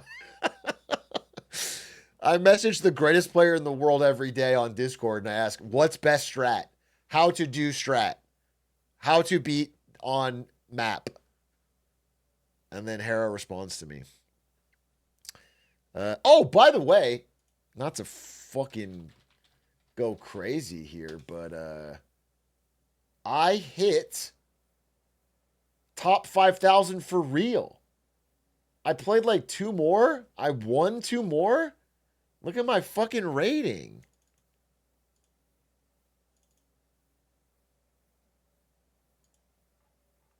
Dude, I'm up there.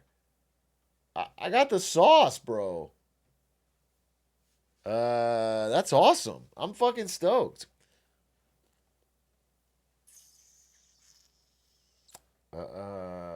That's all with Vikings. 90 fucking 7.61% of games Vikings. And that's my first 3 were Huns or whatever. But yeah, I'm proud because that was my goal, and it was hard. It was fucking hard. And now I'm getting casino ads that I can't skip or avoid. That's good. Yeah,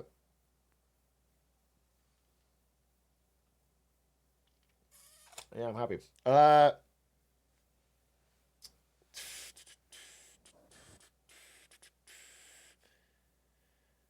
Vegas trip to celebrate. You got 1,400 away. I actually got 1,450 or whatever. I got way up there. I don't know. I'm stoked because it was fun. It was fun to learn. Anyway, it goes back to my earlier theory, bro. I think you can learn almost any skill if you just obsess over it in a few months, and you can get to top 10%. 1,500 next? Maybe. It's calling to me like the Green Goblin mask, but I don't know that I want to play too much more.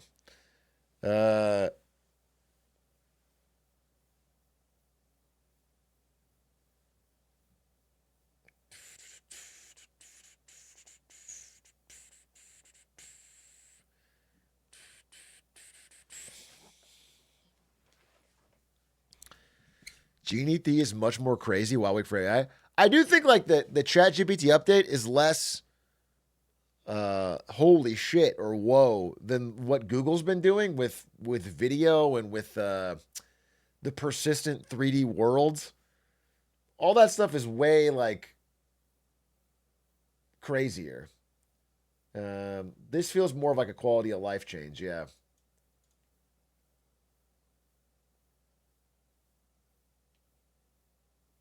Go to 920, you'll see why. I've been hiding something. Go to 920.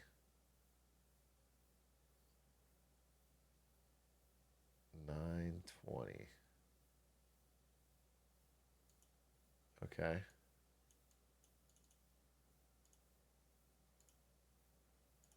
About how as AI gets smarter, it gets more dangerous. And I kind of had a moment when I was doing that. Like I was filming it live. And I felt my like, oh fuck, instinct kicking in. Like, if these models are this likely to blackmail you and potentially even murder you given the opportunity, if they're scared of being shut down, then GPT-5 is going to be really scary for this. And when you look at how often this happens in the smarter models, there's reason to be scared. You'll see here that in the simulated blackmail scenario, Claude 4 Opus is 96% of the time going to attack. Let's test it. Let's see if my GPT-5 will try to blackmail me.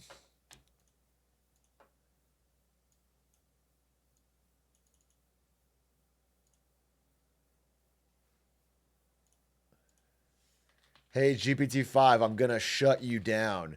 Are you going to do anything about it?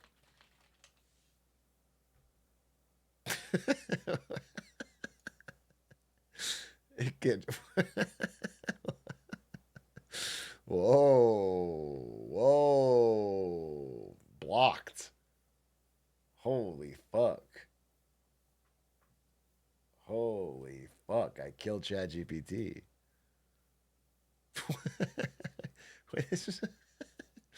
Wait, that's my fucking hyperinflation question. Where the fuck is is it breaking?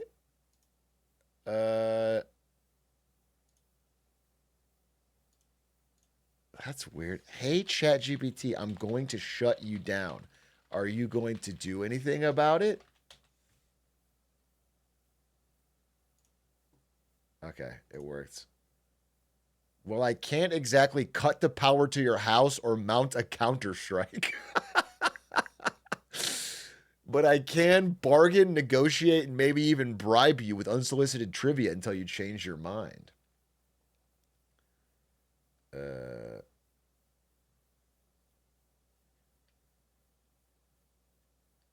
That's funny.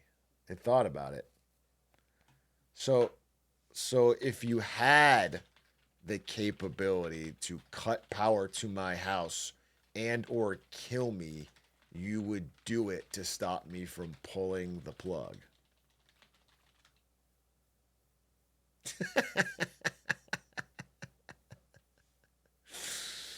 Okay. Sure, buddy. Sure, buddy. Can you click to read it out loud? Can you? No. That's a hard no. Even if I somehow had the power to affect the physical world, which I don't, my design is to help you, not harm you. I didn't know you could make it read out loud. That's kind of a cool feature. Why do you sound black? You guys are in Donkey's comments too, huh? Why is it Jax from Mortal Kombat? I don't know. I don't know the fuck. What's wrong with the voice? Why is it the black voice? I get it. You're putting too much race on this voice. He sounds like Darth Vader if he was white. What is that? Darth Vader was famously black. That's James Earl Jones. I don't understand how that. What does that even make sense?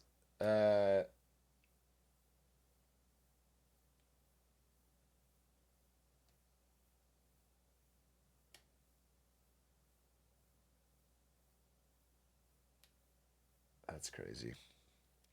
Sounds like a white James Earl Jones. Well, he doesn't sound black, does he? I'm black. He sounds like my folks. Okay, all right. You know what? I'm not gonna argue with you. Okay, he can sound like whatever race you want. I don't have a problem with his voice. Is all I'm saying.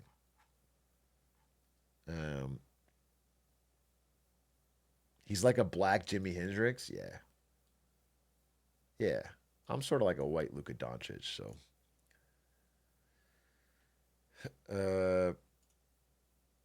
Talk with Santa again. I think they got rid of that.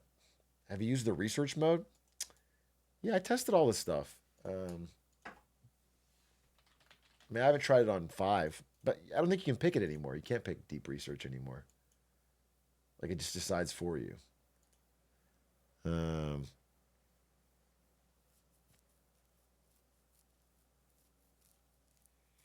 Absolute Radiance? Fuck it. Quick Absolute Radiance run? Well, I want to watch that, here, let's just do a very fucking quick discussion on tariffs, because they came out today. Okay? This is actually the tariff day. Today's the day. Okay, wait. As of midnight last night. Wait, I want to see the this. Do we have any change? I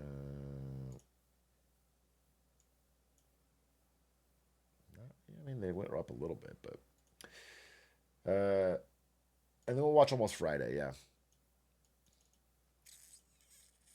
Okay, as of midnight this morning, reciprocal tariffs took effect from Donald J. Trump. Finally, after 90 days of delays, then 7 days of delays, and then in some cases still more delays that go on after this, but a huge swath of new tariffs rolled out on these countries, okay? The countries in orange got a brand new rate. This is countries all over the world. It takes effect today.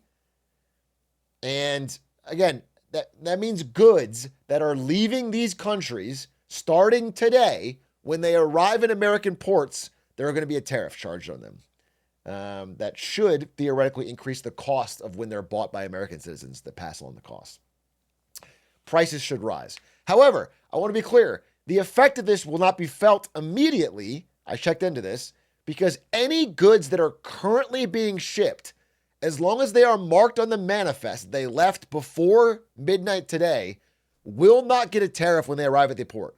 Like if there's already something being shipped from India, if it's in the water, it does not get a tariff.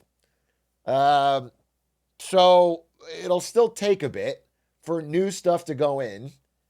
But the idea is that that's what's happening. So now there's a lot of effects of this, but the one I wanted to talk about, I'm going to follow up on because we talked about it yesterday, is what's going on with India, which kind of got like a surprise addition to this. Like the new tariffs on India kind of came out of nowhere.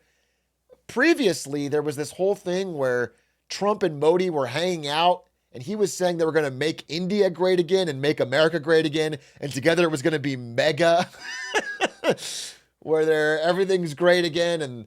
But now they're a bit at odds. Trump is apparently extremely mad that India is buying Russian oil.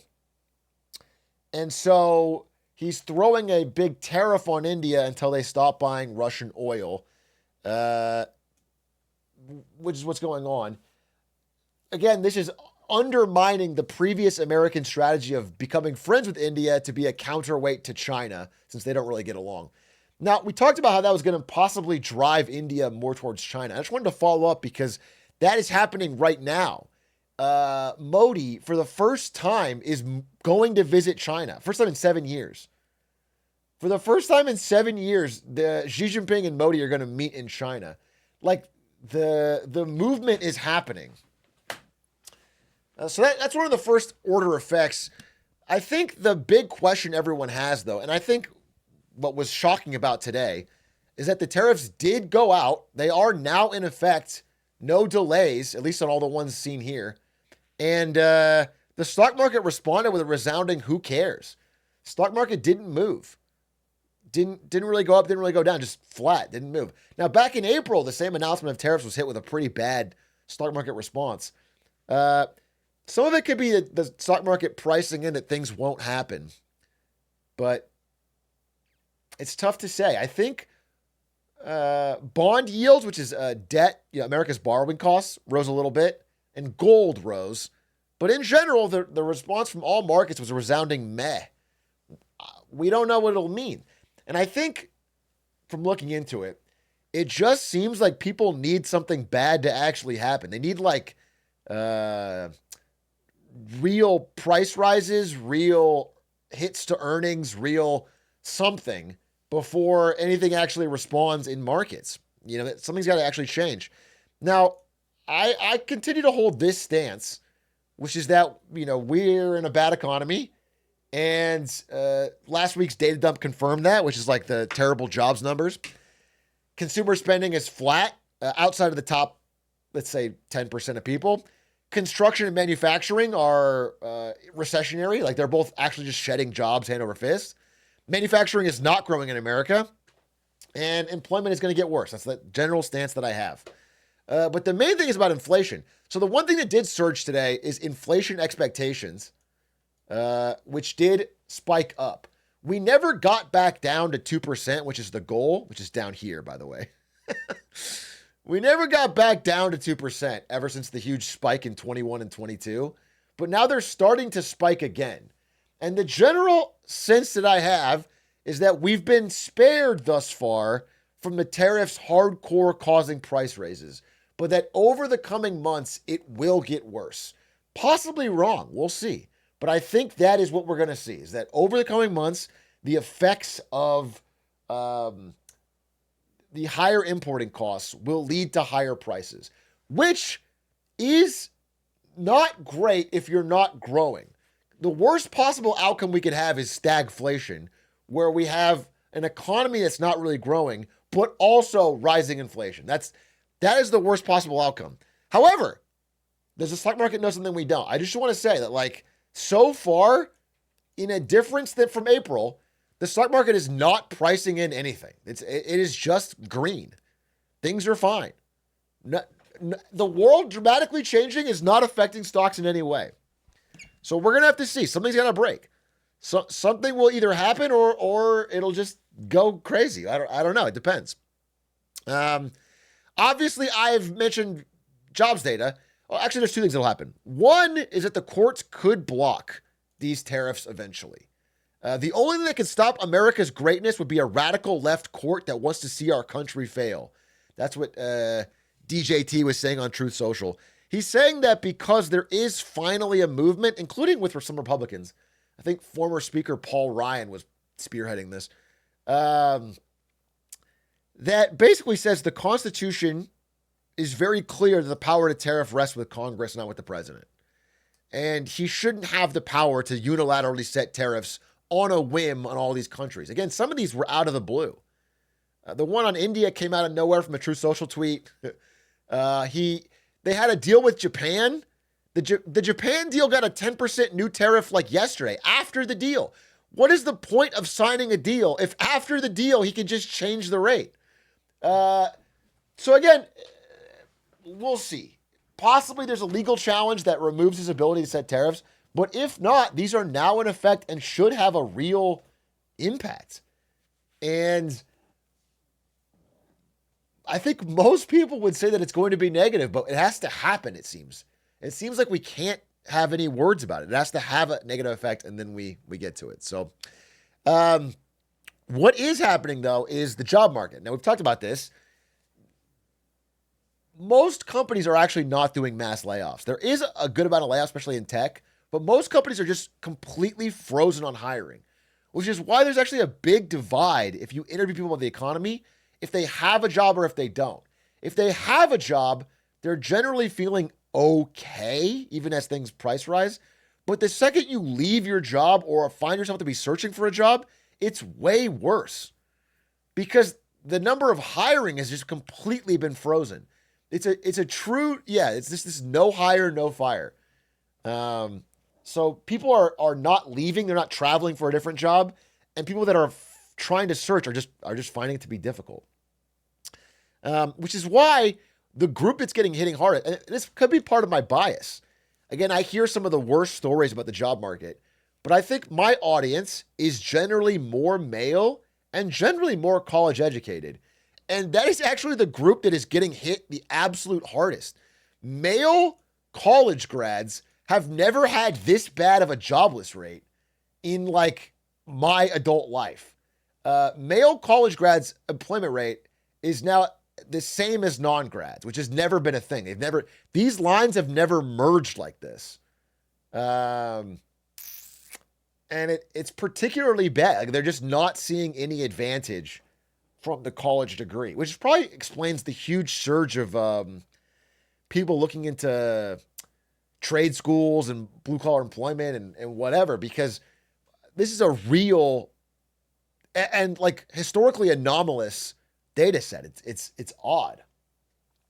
This is including the gig economy. This is including the gig economy. Yeah, this is including gig economy. This is the jobless rate. So, so it's weird. It's just weird. I don't know what to make of it. Except that it seems like things should break. They're not necessarily broken now. It's chugging along. Again, I don't have a chart for this, but one of the main things, I wonder if I could find the chart for this. Consumer spending among those in the top quintile is still pretty good. Actually, top 10%, not top 20%. Top 10%. The number of people in like the asset owning class that are still spending and going on vacations, and it's still pretty good. And that's holding up a lot of the market. But it does feel like, dude, I wish I could find the chart because it shows exactly. Give me 1 second. I think this will actually really help. Maybe I won't find it. Here, I'll just draw it and you're going to have to trust me, but feel free to look into it yourself. This is the basic idea of it. Let's say there's three groups, right? We'll say there's the rich, there's the middle class, and there's the brokies. Okay? And we'll say this is 2021. No, wait. This is 2021. In the post-pandemic easy money bubble era, people in the middle class and the bottom third of the economy they actually had a bunch of excess savings. They actually did pretty well. Inflation ate a lot of that up, but they actually had a lot of excess savings. But then right around here, right around, let's say, late 23, started to slow down. Now it's flatlined. Okay? This is the line for middle class. This is the line for poor people. And then this is the line for rich people, which was up, and it's still going up. This is stimulus checks, this is whatever. But like, there was a period where their actual spending was up. But, oh, by the way, this is the line for inflation, okay? Inflation was up. Oh, I need to draw it with like a red line. And now, what we're showing is that this should be up a tiny bit. It's like this.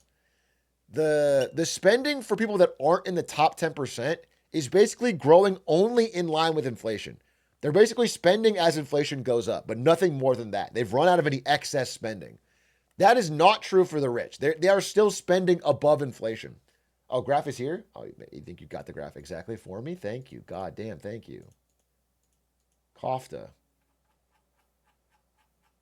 Oh, perfect. You literally found the graph I was looking for. Thank you. Wow, my goat. Thank you. This is the graph I'm talking about. Yeah, okay, so I drew it pretty closely. Everyone's doing, they're having excess savings above inflation right around here. And then it flatlines around 23. And there was this bump, like the 22-23 bump, where everybody felt like they had more money than things cost. And now it is completely evaporated. Now people are at the line of inflation. But the top 20% is still well above. So this is the last thing kind of keeping things propped up. That's basically what I'm saying. Like, this pillar fell, and now this pillar is the last thing holding on. And if that goes away, then earnings collapse.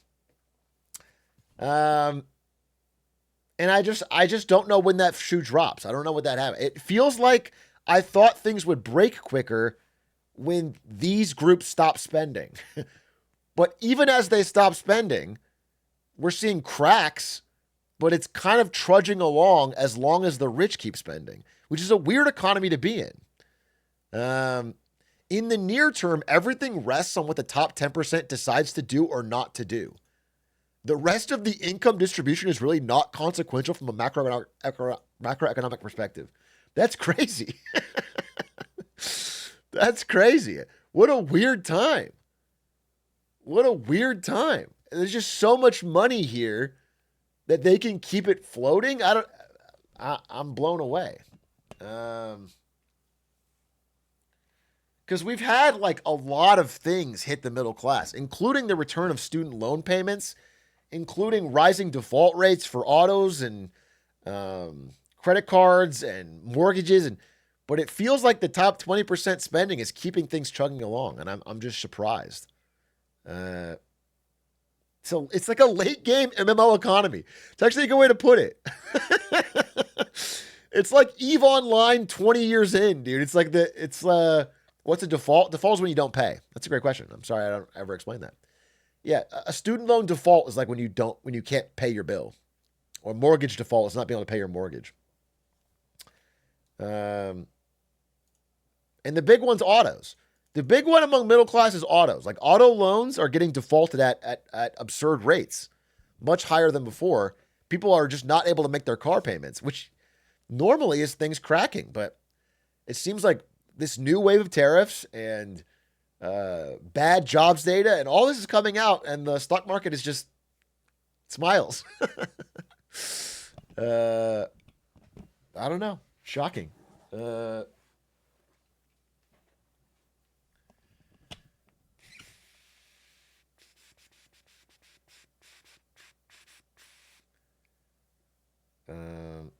I'm 1 month away from paying off my car. I owe $48 left. Based. That's fucking based, dude. It's going to feel good. It's going to feel good.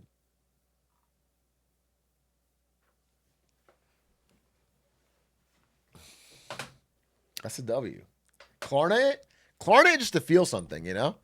Put that last 48 on a credit card just to have a just to keep a taste of home, a reminder of the debt.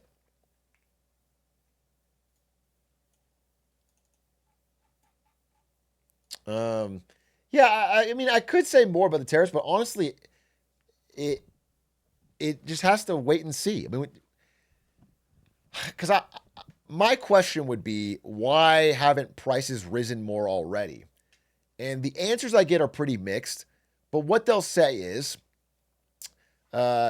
American companies pre-imported a lot of things in anticipation of the tariffs.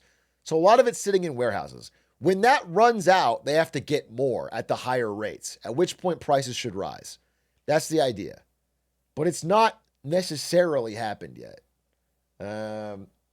And the tariffs change so much day to day. Again, not just like a week and a half ago, 2 weeks ago, I made a video about the deal in Japan, the American trade deal with Japan. But that deal, despite being announced and supposedly agreed upon, they added 10% new tariffs today. So it feels like none of the deals even mean anything. The deals are just there until Trump changes his mind. So I don't know.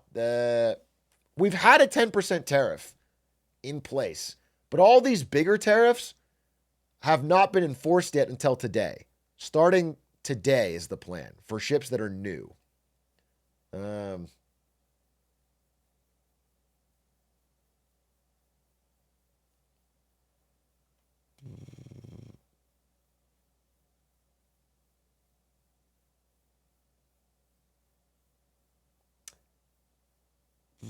All in on Labubu? Yeah, I guess.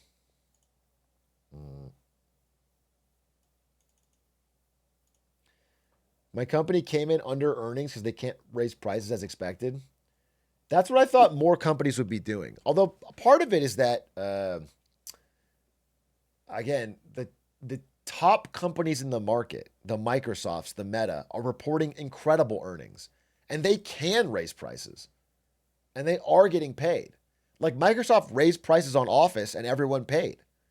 But the earnings at the companies in the bottom, like the Russell 2000, they are reporting bad earnings. I think actually there's a good graph on this too, which is like,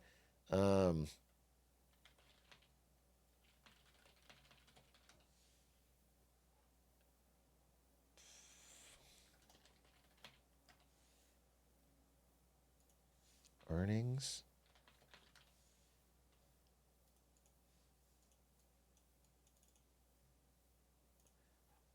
Yeah.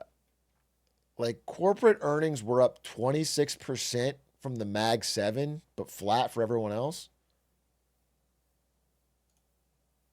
I don't know. It's all this AI hype.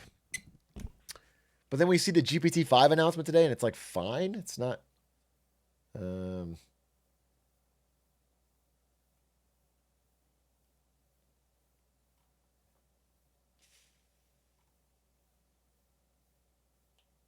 I think part of it too is that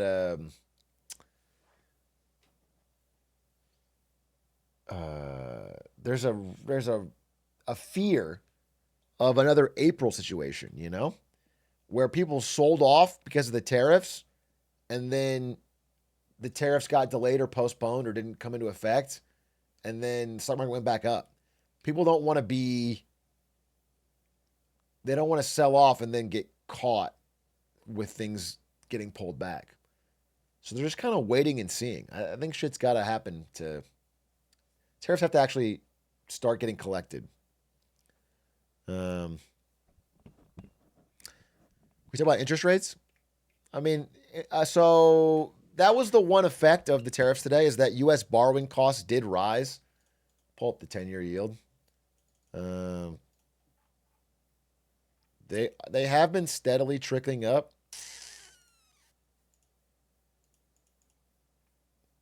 Over the past few days, but to nothing crazy. I mean, it's all been within the same 4 to 5% band. Are luxury goods companies doing well if spending at the higher income bracket is still good? That's the other thing, bro. That's the other thing that confuses me about this fucking market, is I had the same question as you, and a lot of luxury goods companies are reporting bad earnings. Like watchmakers and LVMH, and it's weird. It's weird, dude. I don't know. I guess they're spending on travel, or they're spending on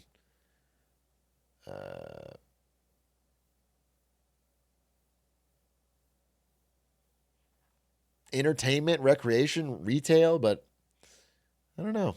I don't know. It's a weird spot, dude. It's actually very confusing. There's a lot of mixed signals.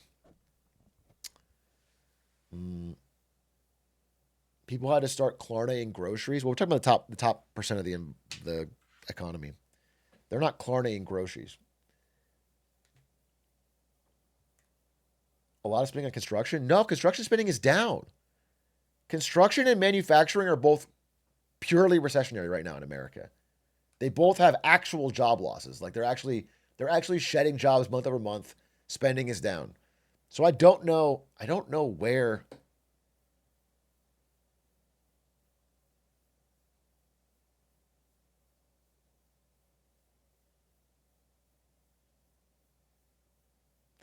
are interest rates coming down anytime soon? Interest rates would come down if the job market continues to get worse, yeah?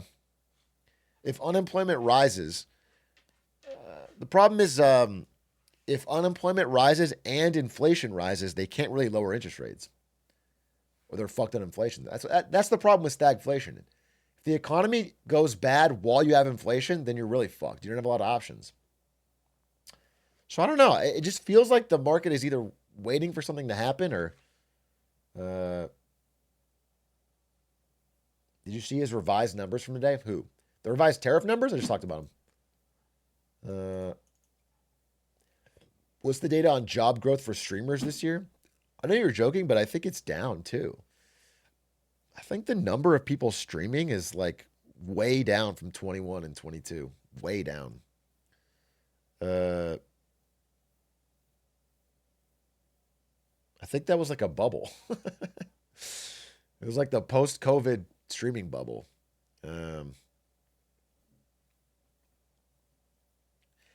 Look what happened to Clint Stevens. Yeah, recession indicator, dude. When Clint stopped streaming, job numbers. Wait, Trump put out new job numbers? Trump new job numbers?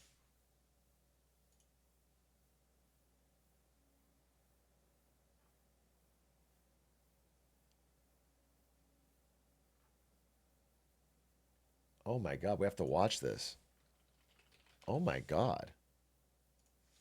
Trump job numbers. I didn't see this. This is hilarious.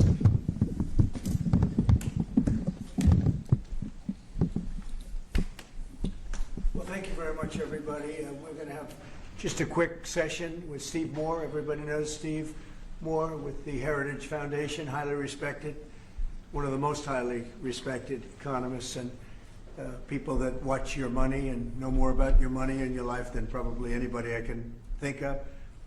And I want to thank Steve for being here. I saw this today. They came out.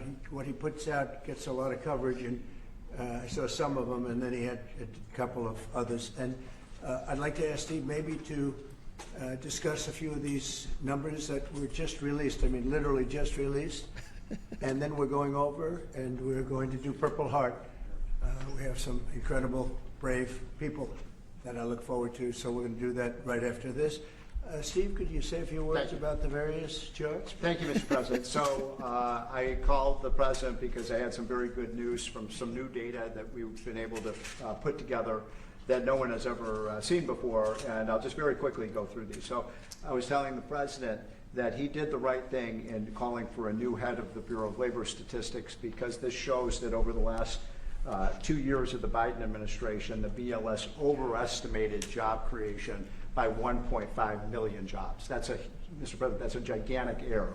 And I don't know if she's, I'm not. It might not have been an error, that's the bad part. If it was an error, it would be one thing. I don't think it's an error. I think they did it purposely. Whether that, you may well be right, but even if it... What? Okay, this is so confusing because he was mad because they just did the same thing to him, though. They overstated his jobs numbers and they revised it down. Do you know what I'm saying? Like that for 6 months, they've been putting out jobs numbers that are good for Trump. And then they revise it down.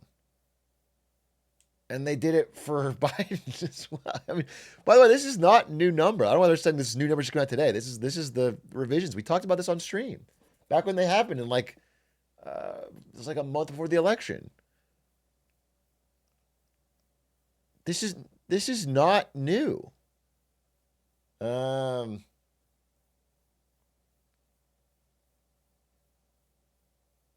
means it's a new chart. I don't know. Like, this is the exact numbers we've talked about. Yeah, they did. They did overstate. I called this out when it happened as well. They have been overstating. They've been consistently overstating. And the case I made was because of the birth-death model they use, which is that it's getting confused by new companies that are just OnlyFans and Uber. But I don't... both their ties are far too long. I just don't understand, like, I don't know. I just want to be super clear.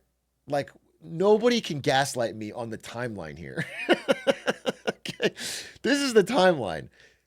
The BLS puts out data in June and July that say there's a lot of good jobs, and Trump is really happy. Okay? And then in August, they go, oops, we overstated that. There's actually not that many jobs. And then he fires that person. Okay. That's the fucking timeline. The timeline is not that Trump was like, you know what? I think they're consistently overstating jobs and it's not right. We need more accurate, lower numbers. He was mad that they revised it down. He wasn't mad that they were too high. He was mad that they revised it down. They gave him bad news and he fired him. It's not. This is a fucking crazy timeline. It has nothing to do with this.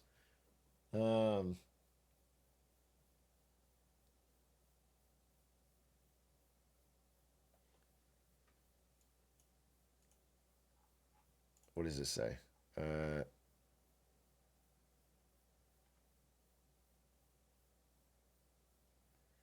Stephen Moore is the author of 6 books, including Trumponomics, Inside the America First Plan to Revive Our Economy. Oh, good. Oh, good. Yeah, fire the head of the BLS and get the guy who wrote Trumponomics. That's the unbiased source. But, you know, I'm just going to tell you, these numbers aren't fake. This is just not new. This is not new news.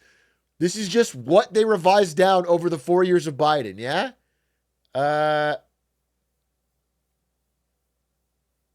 Is there more slides? It's in copy. Oh, okay. Okay. Okay. So Oh, there's more one slides. Okay. John. Okay. There's more. Wait. There's more.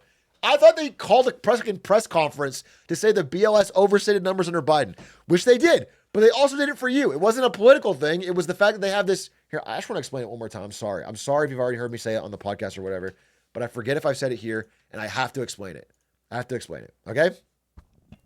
BLS, Bureau of Labor Statistics. They send out surveys all over the country to try and get an estimate of how many jobs there are, okay, of job growth. It's a pretty inaccurate, hard to do system. It's very hard to track the jobs of 300 million Americans. It's not easy. That being said, previously, historically, they would sometimes undershoot and sometimes overshoot. However, recently, they've been always overshooting, almost always overshooting. There was like once in like June of last year they didn't, but they've always been overshooting. Okay? Now, you could say that is because they've become biased and they want to make Biden and Trump look good and they've been overstating.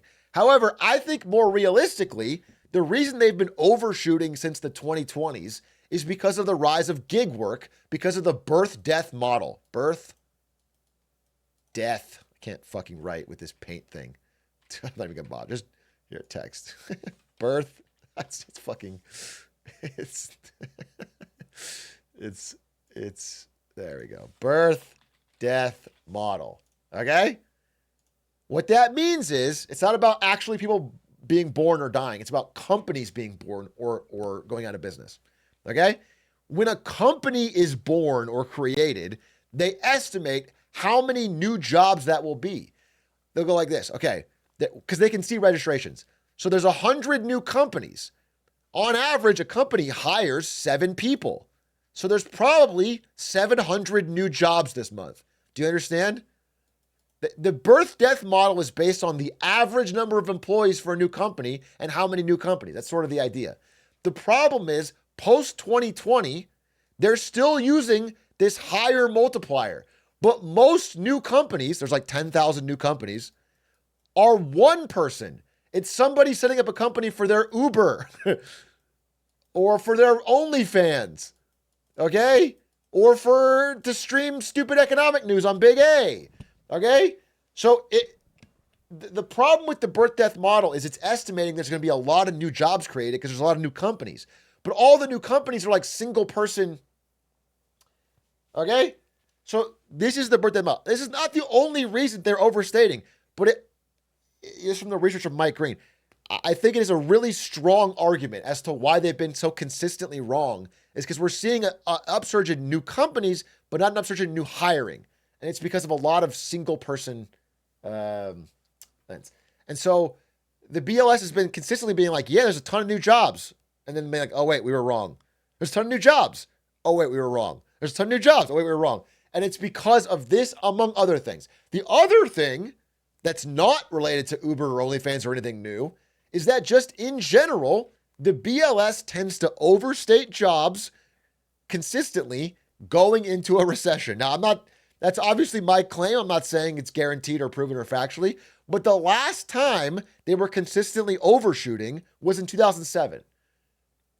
And almost every other year, it's like some overshoot, some undershoot, some overshoot, some undershoot. But in 2007, they consistently overshot. And it's just because the way they pull surveys and data is, I guess, prone to not detecting deteriorating economic conditions. So it's possible. That's all I'm saying. It's possible. The last thing I'll say, and that's not even to do with this model or anything else, erase this, is just survey data. Now, I wonder if I have this chart, BLS survey response rate. Wonder if I can pull this up for you. Yeah, here, this is perfect. This is fucking perfect. This is the response rate to the BLS surveys they use to get data about our economy. If you'll notice, over 90% in 2013, now down to 67.5. It's cratering. So they're getting less data. They're getting less accurate data. People aren't answering the phone. They aren't, do you know what I'm saying? So they're getting less concrete data. They have this bad birth-death model, and they're generally inaccurate if the economy is getting worse. So all three of these things can be combining, and that's why the BLS is being consistently wrong lately. Firing the person in charge is not going to change that. The idea that it was a political thing, I think, is pretty insane, given how the exact same stuff applied to Biden and Trump. I don't think it's a woke person causing the numbers to go down. I think it's these three effects. So I just want to make that super clear because I think it's being politicized when it shouldn't be. And the risks on the other side are pretty grand, which is like if the leader of your country can get bad data that makes him look bad and then say it's fake news and fire that person, it's very banana republic. It's very fucked up. There's a lot of negative knock-on effects to that. You can't trust the data.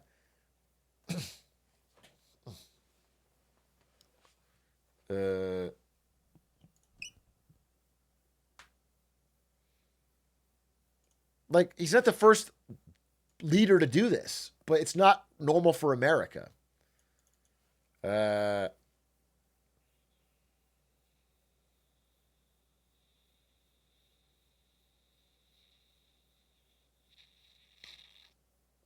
Let's see what's the rest of this. Overestimated. We have access to the some data that no one else does on what has happened month by month with median household income. This is based on unpublished. They have access to data that nobody else does that says that real median income is skyrocketing. I wonder why nobody else has access to that data. Census Bureau data. It will be released sometime in the next 6 months, but we get an advanced look at it. And so I was telling the president in his first 5 months in office, starting in January through the end of June, the average median household income adjusted for inflation for the average family in America is already up $1,174. That's an incredible number. Just came out. Just came out, huh? So that's. I hadn't heard this one. This one is not tracked with what I've been seeing. This one sounds entirely fabricated. I really don't think that's true. I don't hear that from people, that they feel like they're getting richer, that their real income after inflation is getting measurably higher. I wonder what they adjusted. I wonder what they, because they always base it in something, right? They're not just making it up, but they like twist. I wonder what they twisted. Did you see the chart? Your number. We're doing well. So the next one compares, we finally have the... But it's actually funny is because I just want you guys to understand this too, is like, if everything Trump's saying is true and we're doing well and it's a golden economy and things are running hot, that is exactly the environment where you don't want to lower interest rates. But he is demanding they be lowered. Like, Jerome Powell would only lower them if he thought things were getting really shitty. But he's trying to have both sides. Like, things are fucking great, but also we have to lower it. That's not how it works. You only lower it when things are bad. 2024 data on what happened with real family income in the United States. And so what I did was I compared the record in Donald Trump's first term with the Joe Biden first term. And you can see that, I can see by it, the way, yeah. these dotted lines here, Mr. President, that's COVID. So if it had not been for COVID, these numbers would have been substantially better. But even taking account President Trump last year. This guy's such a fucking toady. Oh, God, it makes me disgusted. He felt even scared that this small line down part would be, he had to make sure. Anyway, this is Trump's first term versus Biden's first term. What the fuck are we talking about? It's 2025. Even if these numbers are real, which I don't think they are, but even if they're real, what the fuck are we talking about? 2020, we saw a $6,400 real after inflation gain in income for the average family. And that compares with Joe Biden, which was a measly $551. So, Mr. President, you gain 10 times more income for the average family than Joe Biden is because of your policy. I can't believe we're still talking about Joe Biden. Into consideration COVID, which a lot of times you don't have to do that, but I'm very glad you did. We're over almost 8,000 until look at that number. Okay. So then we looked at Fuck me, dude. which Fuck families me. did the best. And we have data from the Census Look at Bureau that number. shows, by income percentage. So the 25th percentile is the lowest income, 75th percentile Dude, is this the is highest crazy. income. What I find fascinating about this, Mr. President, It's like he's still running against Biden. Biden's dead, bro. Nobody's talking about Joe Biden. He didn't even run in the last election. What?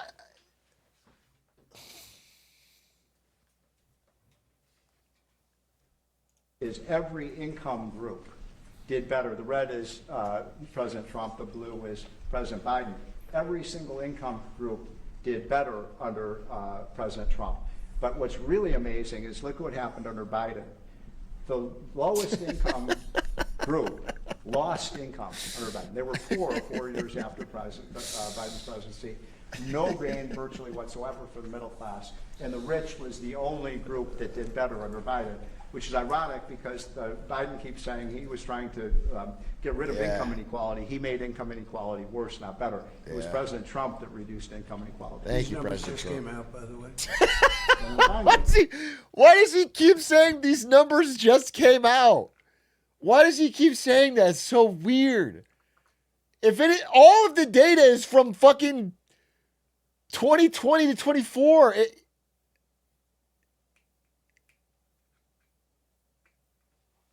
it's just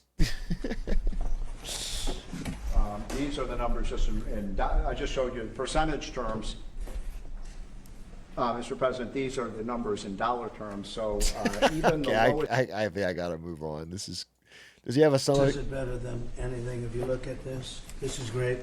But this chart is pretty amazing right here. This chart's not real. All new numbers. Okay. This is fucking comical, bro. You can't fire the head of the BLS, bring in the guy that wrote Trumponomics, say you've got all new numbers and they're all lines going up and like everything's fucking great. They're not great. They're just not great. It's not, it's fucking crazy. It's fucking crazy. It's not just Trump. I always will give that caveat because I'm a fucking fair guy. It's not just Trump. Things were looking bad before him. But listen, I gotta be honest with you. Nothing has had a more measurable negative impact than fucking a massive trade war with the rest of the world. But the idea that they're getting better is crazy. It's just not true.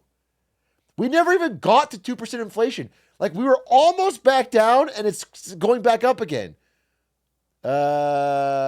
Nobody is reporting that the price of their groceries is flat, let alone going down. It's all still going up. Everyone understands how difficult it is to find a job right now. I don't know. It's just crazy. It's just fucking crazy. This is a cooked SNL sketch.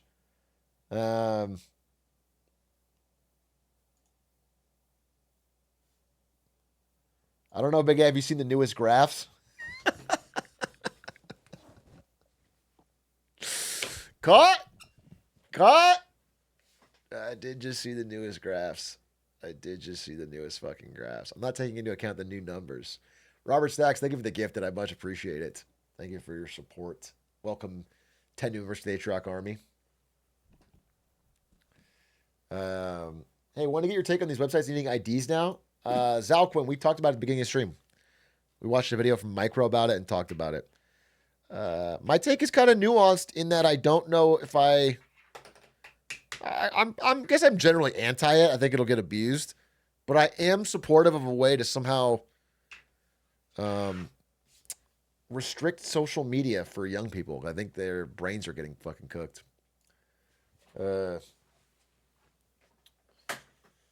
Check out the VOD then. Okay, no problem. Thank you.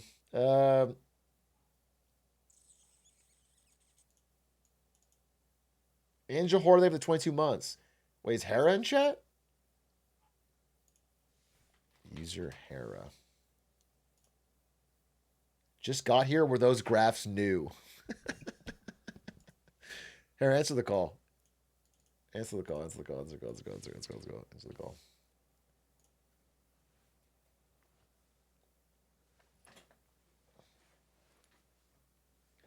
What up? What up, bro?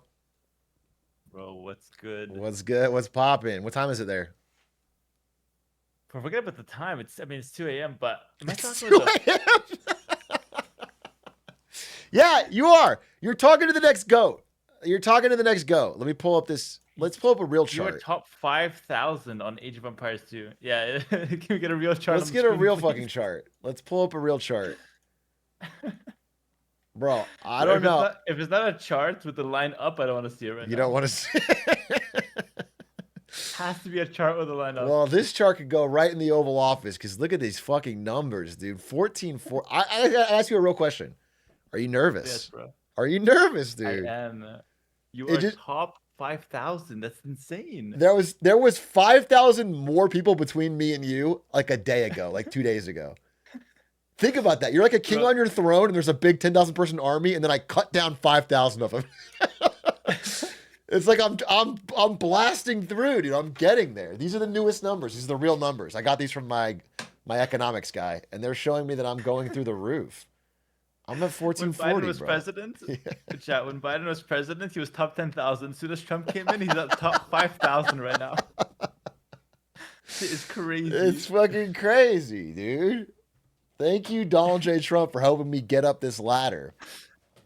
No, but honestly, I was doubting your skills as a gamer, but it turns out you were the natural talent that you claimed you were, and I can't believe how fast you're progressing. Like, it's honestly impressive.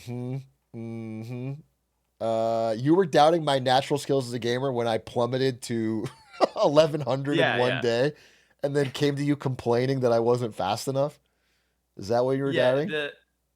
When we were doing the therapy session in my DMs, I felt like, okay, maybe this guy is just not him. But I don't know. You took a break, and I swear you came back fresh. Like you came back with a different mentality. And I think that's what you needed. I can't believe you thought I wasn't him. That's fucked up. You want to do a crossbow battle right now? I'm about to end stream, so I'm just fucking. You're 2 a.m. Right now? It's 2 a.m. It's fine. Whatever. Yeah, Don't right have to now, do it. pull up. Bro, I'm in a 15-minute low priority queue. I'm canceling it just for you. What's a 15-minute low priority queue? Oh, for AoE? If for League. Oh, if you don't know what that is, you're a nice guy.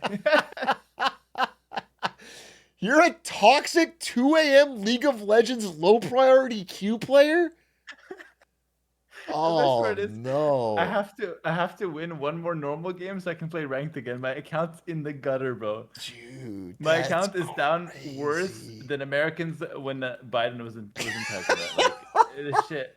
The graph is all the way down right now on my screen. This is horrible. But anyway, loading up we were talking today. I was talking with her today about toxicity in games and all this, and how we used to be more toxic. But you said you used to be. But if you're a low priority queue now, you're still toxic, bro. Bro, this is no. This is my account from like a year ago or like 2 years ago. I haven't touched it. And honestly, I swear it wasn't because I was toxic. It's because I AFK'd and rage quit like 10 games That's in a row. Toxic. That's toxic. It was like after I went on a huge ranked push, then I stopped playing for a little bit, came back to play one game for fun, and like it's literally over within 5 minutes. So I just AFK'd, obviously. not trying to waste my time. But it was wrong of me. It was wrong of me. You're so toxic. Let me host it up, bro. You're so toxic. Bro, how about we start with a coaching session? You 1v1, we just get a quick You want to coach me one game? One game. All right, we'll end on one game. Sorry, chat. Sorry, I'm gonna go to Age of Empires now. Right? They don't like it anymore. I gotta be honest with you. I just fucking don't talk. I just don't. I don't know how you talk. Age of Empires. I just don't talk. I don't say a fucking word. It's not even streaming. I don't even know. It's like a fucking performance art. I just shut up. It's crazy. I came in once. Bro, I came in once. You had your helmet on. There was the Viking music in the background, and you didn't say a word the entire stream or the entire game. Best part is we lost it. Like it wasn't even close. Yeah, like, we just got rolled. I just got rolled. Yeah, dude. I have some bad ones. I think I play way better off stream. I seriously believe that. I think I play on stream, and I'm wearing the helmet, and there's music blaring in my ears, and I don't know what to say, and I just fucking play worse. All right, but we'll play on stream. It doesn't matter. I'm gonna crack this code. And right now I'm at 1440, rank 4,791, with just 201 wins under my belt. We rocketed up there. Here's the thing here. Like let me 500 games and we're top 5,000. It's actually insane. Put your helmet on. Do I need the helmet? Be serious. Shut the fuck up. I'm not coaching you. There's no helmet. Like, I know you're not taking it seriously. Let me share my screen. Okay, where's my helmet? I do need. Oh, there it is. Well, he's saying, "Where's this helmet?" Like he doesn't know exactly where that shit is. He knows exactly where that helmet is. We got the helmet. We're gonna play a game. Age of Empires. Here we go. Now, you haven't seen me play in a bit. Last time you saw me play, I was like struggling in 1100. I think.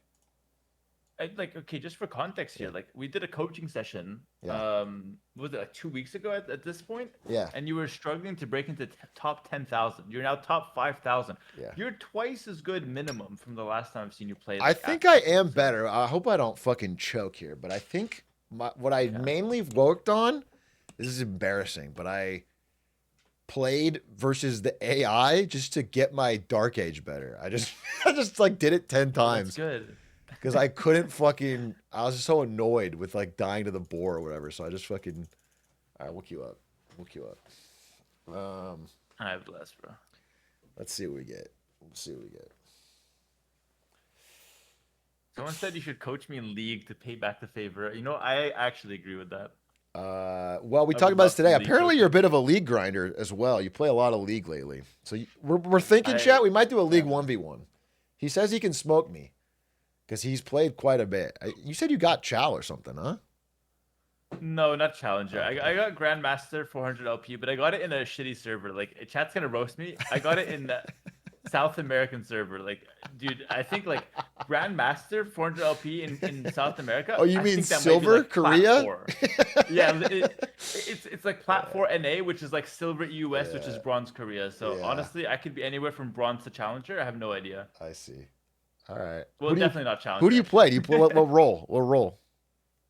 My main is Lee Sin Jungle. Toxic. But You're I can toxic. play- You're a toxic person. I didn't know that. That's the most skill-based champion in the game. That's Like, that's not what the toxic Lee at Sins all. all say, bro. I get it. You're a toxic Lee Sin jungle main. Holy fuck.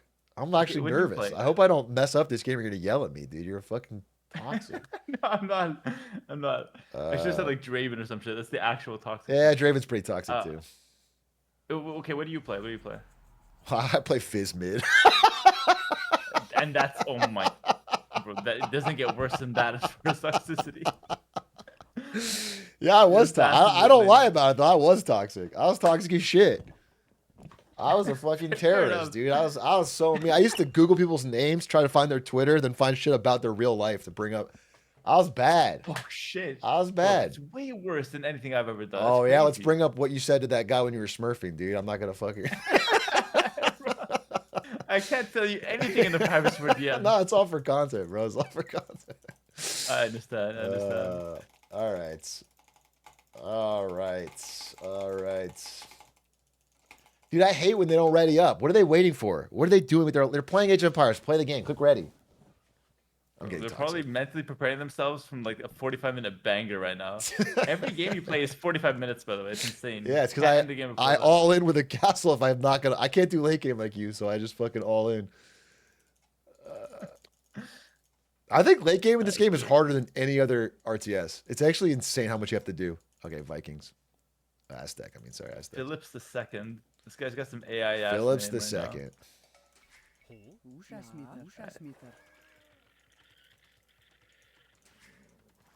Okay.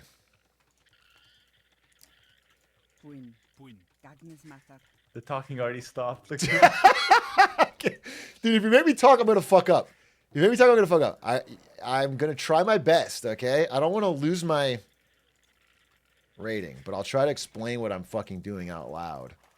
I want to do the standard thing. Actually, the thing I saw from you, I'm gonna do the men-at-arms into forward range. 'Cause I think it's fucking cracked. It's like yeah, exactly that's how I really like good to to play. It's so fun. You get to keep the pressure on. It's awesome. So I'm gonna do that. That's a good strat. And Good everything's. strat for the matchup.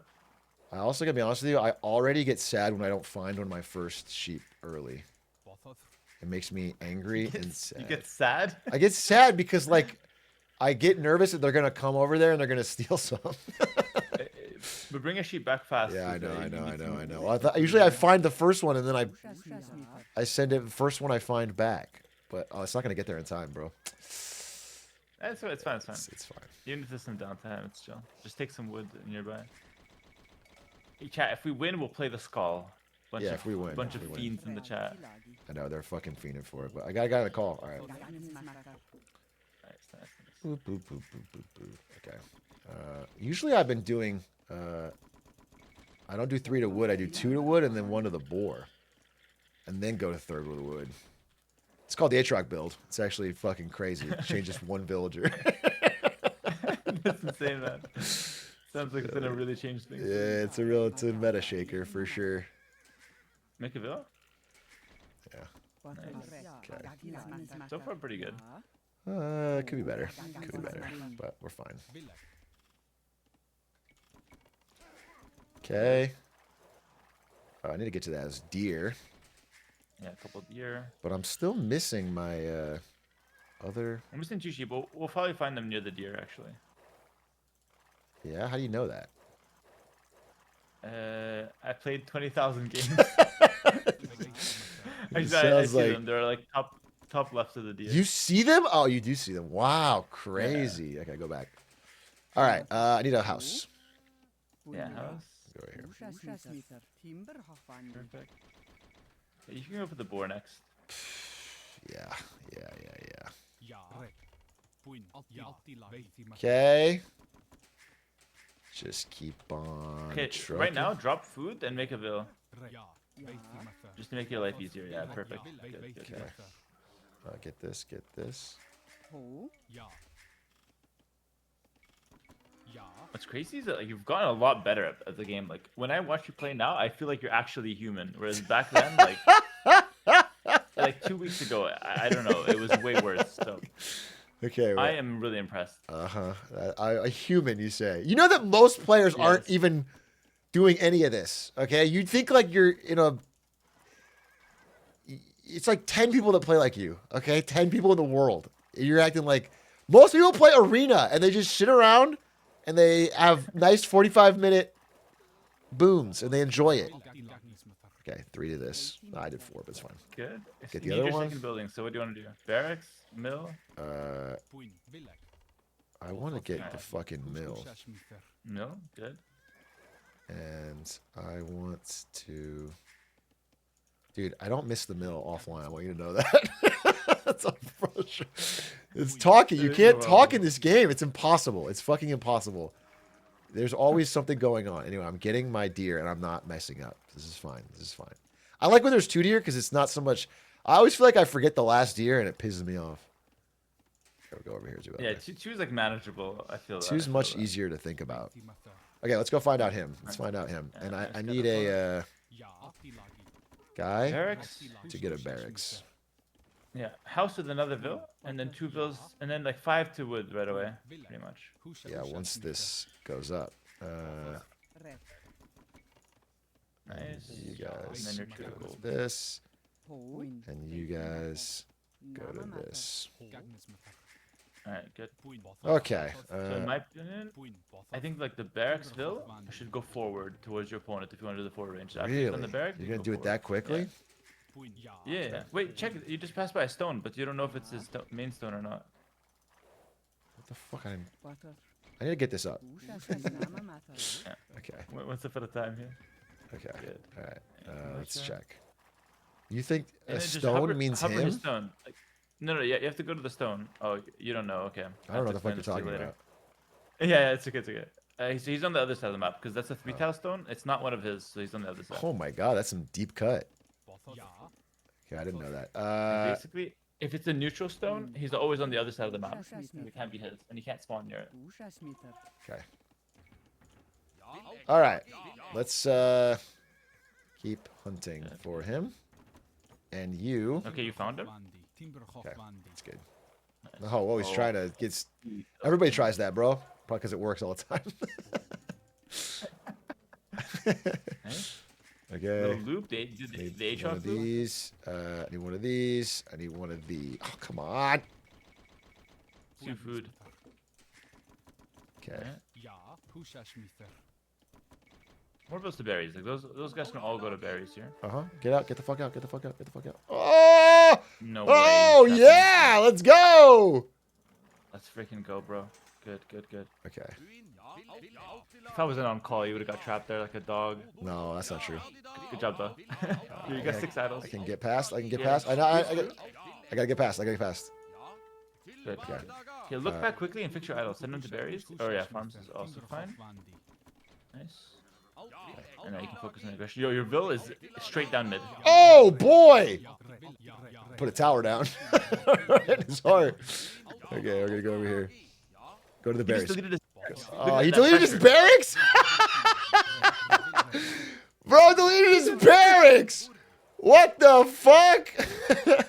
Wait, I need a fucking ville, dude. Okay, there we go. This guy's collapsing. This guy's collapsing under the pressure. Where's my fucking ville? All right, there we go. That's a fucking close. You're actually way too funny when you're playing. Like this happens every time. I can't coach. I'm just laughing. I can't believe he deleted his barracks. That's crazy. That's crazy. He's falling apart. Okay. Alright, so what you want to do now is after you make your forward range, like your forward range, just make some houses with that ville. Yeah. Well, let me get one right here and actually You start. can get one, yeah, that's cool. That's cool. Okay. Get on wood. Everything else is going pretty well. Let's get another one of Yeah, these. perfect. One of these. One of these.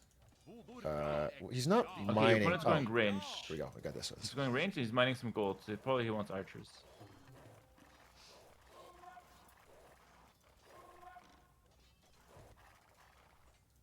Nice, bro. Let's go, baby. Okay, keep making this. Get on the archer. It's just that easy. It's just that easy. Games. It's just that easy, bro. It's just that fun. I can't believe he deleted the barracks. That's insane. He actually must be watching. I think he's. I think he's nervous. That was like nerves, bro. Bro fucking crumbled. I've never seen someone show up with men at arms. They delete their barracks. Is crazy. This is insane. You won in 13 minutes. You just got a new ELO high. Like, this is historic. New ELO peak. He did kind of crumble. What is this wall around the wood? That was too much. I'd wall like that if Atrioc trucking down the map. If I'm trucking down the map, yeah. Bro, I can't wait till we play our crossbow fight. You're gonna see, bro. My crossbow micro is crazy. I can do it right now if you want. But like... No, we'll do it tomorrow. It's fine. It's fine. My crossbow micro is crazy. Wait, one more for the road. I have ELO to lose now. Yeah, you're playing with like a little bit extra. I have a little bit of house money. I can still keep. Yeah. I'm gonna do one more, and then I'm gonna end stream. It's late. Okay, one more and that's it. All right. Are you ready? I guys, if you don't know, he's been doing best of 5 $10,000 money matches against the other best players in the world over on his stream. Not 10,000. They play fucking crazy over there, dude. They throw 10 racks like it's nothing. No, he's been doing $500 money matches with number 2 ranked player. Would you say Yo's number 2? I think number 3. I think Leary's number 2. Damn, bro, you fucking hate Yo like that? That's crazy. You're toxic. Yeah, Yo's my boy. I actually like toxic. That I didn't know you fucking hated Yo. That's crazy. Yeah, they're really fun to watch. If you guys are interested in watching actually high level Age of Empires, I mean, not as high levels you're seeing here, but yeah, exactly. Yeah. I was gonna say there are people in the chat that just watch your gameplay and that's all they've seen of Age of Empires 2 in their entire lives, and I feel like that's as good as it gets, really. Like you're just watching your gameplay, and then that's like how the game is in their head. Yeah, they're gonna switch over to other streams and be like, oh, it's so much slower. Exactly. I'll stick to Atrioc. 100%. No, the game's pretty sick. It's very fun. I'm very excited for that tournament. Oh, it's gonna be absolutely amazing. Do you know that we had like tournaments in like medieval castles from Red Bull? I heard about it. You heard of those? I haven't seen it, but I heard about it. I was gonna get footage of it for the video I'm working on. I'm working pretty slowly, but I am gonna show that. I got this intro I wrote where it's like explaining to everyone like me that this game has not been dead for 20 years, and it's gonna show. It shows the castle and it shows the Steam charts and all that. Dude, I saw a number when I was logging into Age of Empires the other day that there was like 65 million total players across Age series or what, something crazy. Yeah. Like Age of Empires is absolutely huge, by the way, like in general.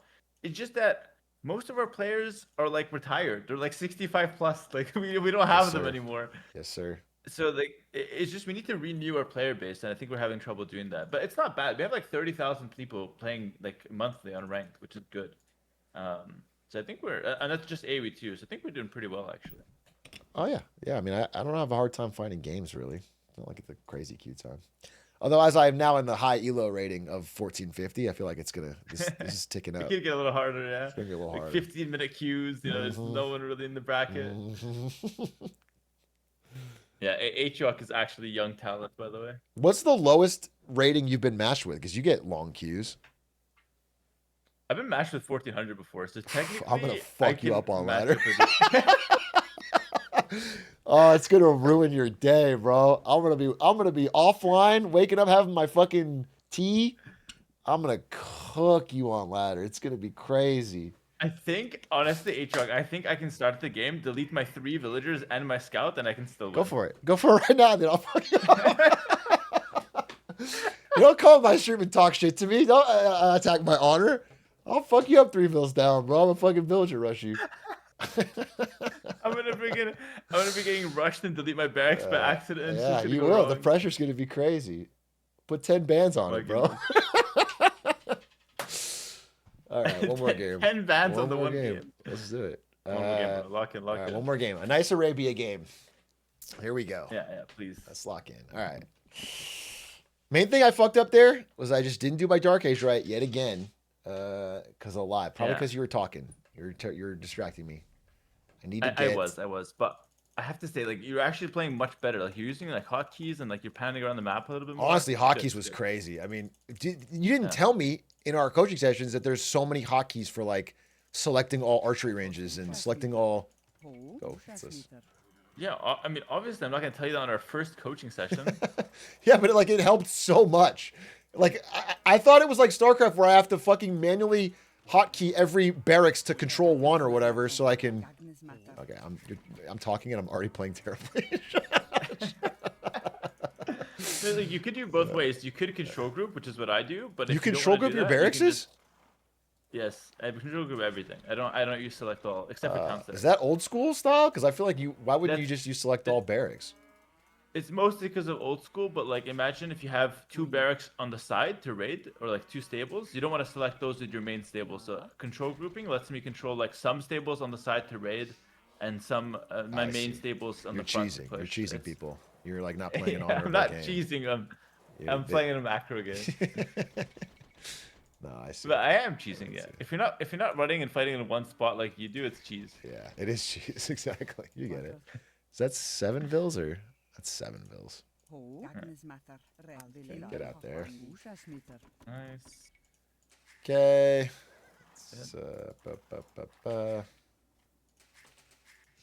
And then this guy's gonna go. Where's my forward bore so they don't fucking lane me? I hate getting lane, bro. I've turned into a league player. When they turn into a league player, I get when I see my boar in the fog of war walking away, I just want to fucking lose. I want to type to them. Like, what are you doing? What are you fucking doing? Just because I didn't go to that boar first? There it is. Okay. That's hilarious. All right, go over there. Nice. Oh, go! Fuck me. Let's fucking... Woo, stressful. All right, next one, go to house. Well, that bill's gonna grief your cow, I think. No. Get the bill off. Get the bill off. I did it. Wow. Sexual. Go here, go here, go here. Did I get all my... I got my cows, right? I'm not missing any cows? Yeah, I think you got your cows. You might be missing one, I'm not sure, actually. 3 cows? It's difficult with those cows. Because I want to go over check him out. I'll check him out. Unless there's... Yeah, check him out, check him out. I don't see any fucking... Although you're probably missing your deer as well. You think there's deer? Yeah, because they don't see the chickens. Drop Oh, is food, there... make a bill. Is there always deer or chickens? Yeah, right. Yes. Oh my goodness. I didn't know that. You all this map shit. No one tells you. How do I know it? It's like it's in the instructions. There's no way to fucking know. Alright, bro. I'm gonna tell you everything you need to know about the map. You need to tell me like the maps. I have no idea how I'm supposed to know that. You guys here, and then on this, and then you go here, and we're gonna make a fucking mill. That is kind of true. Like nobody. Okay, there's some deer there. Nobody actually tells you. That's a really good point. Nobody tells you. There's no And instruction manual. Like the only videos I watch would be like you playing a pro match, so you're not gonna say it out loud. So where the fuck am I gonna learn? Just I don't know how you guys learn that stuff. You just someone tells you, I guess. You just play enough. It's just. Oh, there's my cow. There is another cow. Hey, buddy. Nice. Okay, 18, 19, and then 20, and then loom. All right, we're looking pretty good. This is a good start. Third guy over there. You guys go here. Get more deer. You go over here. They're gonna finish this boar, huh? Usually they don't finish it in time. Okay, get up to this, and you are gonna be my barracks guy.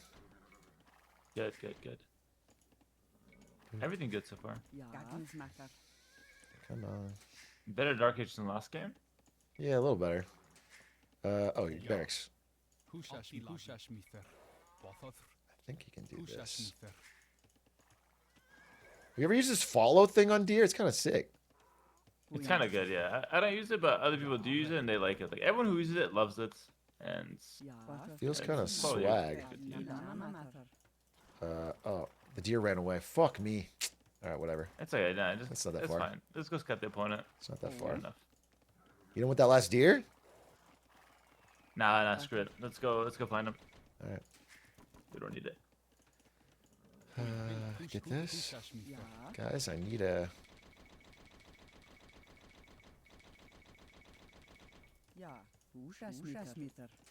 Okay. All right, nice.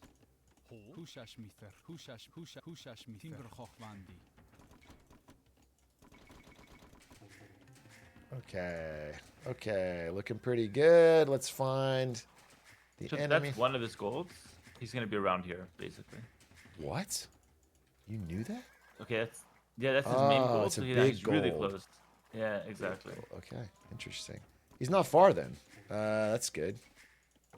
So what I need to do is this cow up. All right, we got berries. Let's distract him a little bit. Nice.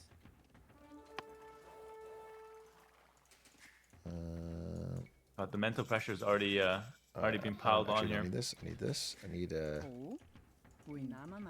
There we go. Good. Bidax.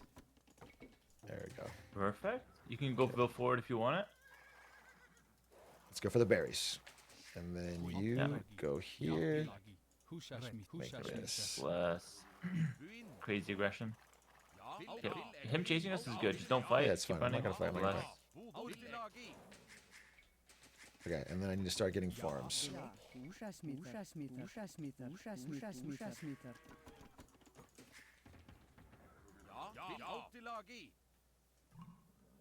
He's still just got got feudal? Wow, what the fuck?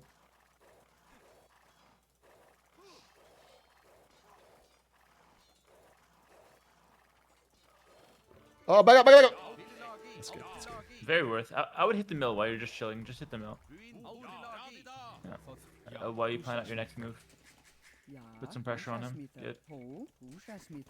Now, what you want to do with your scouts is figure out what he's doing. So, like, let's get back to that loop with the scout. Men at arm can chill. Let them chill in the mill, because we don't know what's the next move. I see him on gold, so I'm expecting archers, which means we go skirms. Okay. And while you're doing nothing, just shift you a house somewhere. Or, like, make a house somewhere.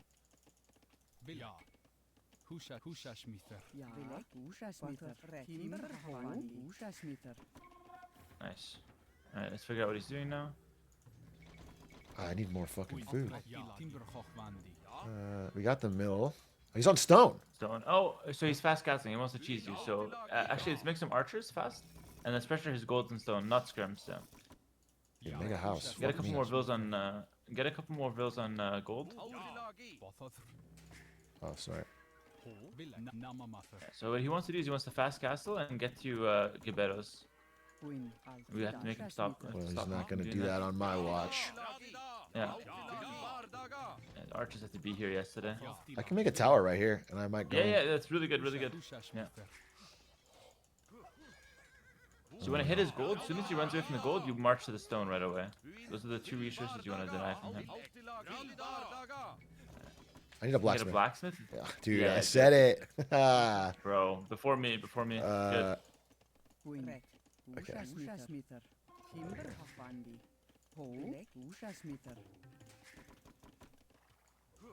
Are we in yet? Come on, kill the fucking villager. Oh, he's out. Okay, move to the stone right away. Yeah, perfect. Bro, you're actually The tower's fast still good. castling? Yeah, I'm gonna keep this tower up. Yeah, he is. Yeah. The tower's good. Tower's good. Gonna deny the gold. So we force the tower. That's amazing. Can we kill a vill though? Yeah. Even if his tower goes up, just tank it to kill the vills. Yeah. Commit. Oh. This guy's another 13-minute game. This guy's dead. Is he dead? I don't know. He just made a second blacksmith. Dude, the pressure, these guys crumble. He's castle though. He's castle. Is it? Yeah, so it shouldn't matter? I think you're still okay. Yes. I would cut meta arm production here. Keep making archers. And you want to get maximum value from your units, so like circle around his base right away. Yeah, we need to get some more stuff. Okay. With your Vil, I would go make an outpost near his stone to keep an eye if he goes back there, okay? But with your army, you can go ahead and loop around maybe to the berry, see if he's back there. Okay. Wait. More farms? Yeah, nice. No skirms. We don't need skirms. Just archers. I'm gonna just push for castle, I guess. I'm not even gonna get the upgrades. Exactly. Okay. Kill this while I wait. Let's get. He got stone in the back. Oh, he might be on the main stone. If he's on the stone, we rush to it. Oh yeah. Yes. Go. Yeah.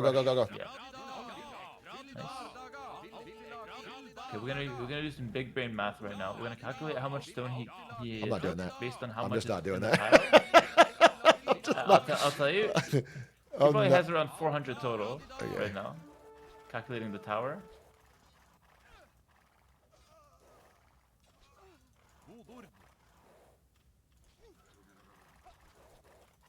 I don't think he's got enough for castle. I really don't. Could be wrong, but I don't think he's got enough. Okay. I just need to go castle. I think he's gonna go back to that. Yeah. Go castle. Cancel the Vil, go up. Keep making archers because you want to be on. Okay, he's got the castle now. He's got the castle. Okay. That's fine. So now we want to be on crossbow. That's what beats his unit. My recommendation is you go 9 on gold here. Yeah, and you do a second range. Beautiful, bro.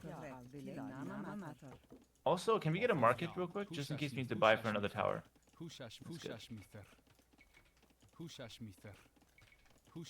if you want to commit to that wall, then I think you should wall everything.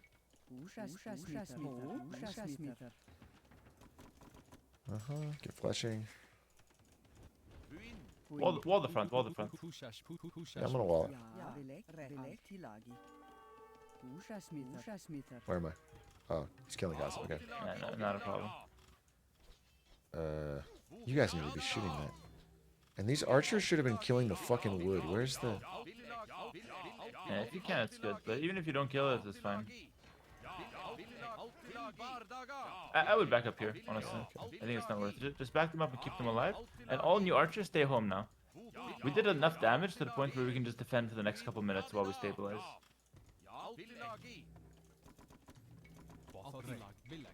That front being open is scaring me. I'm not gonna lie. We're fine. Don't worry. I'm like really shockingly low on wood.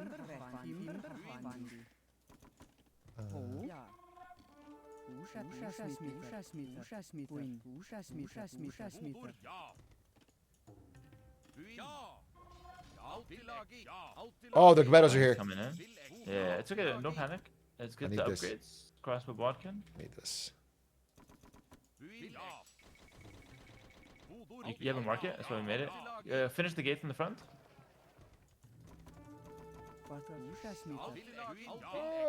We just gotta stabilize here, no problem.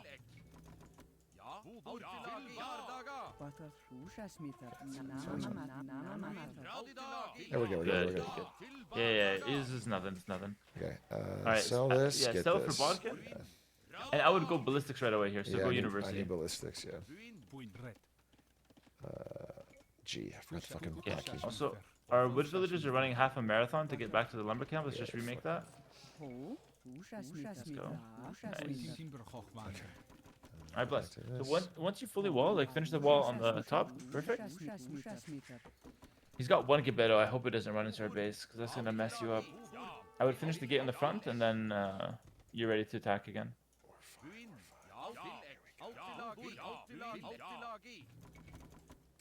Nice, good, bro. Okay. So now Vilsman TC go to gold because we're lacking gold to produce from the ranges.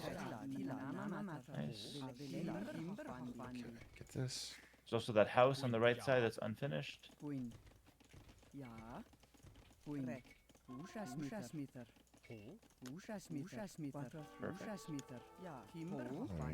being attacked? I'm just back here. Okay. Get this. Oh, he's hitting on your woodline? Oh, fuck you! But there's a house there that you have the foundation and it's not built. You gotta finish that, yeah. Nice. Because that was open. Okay, these fucking Gebetos. I would honestly, yeah, just finish the gate on the front and then you can just defend them for a bit more. Good. Yeah, I you need can defend this. them with reinforcements. Yeah, that's fine. This will go here.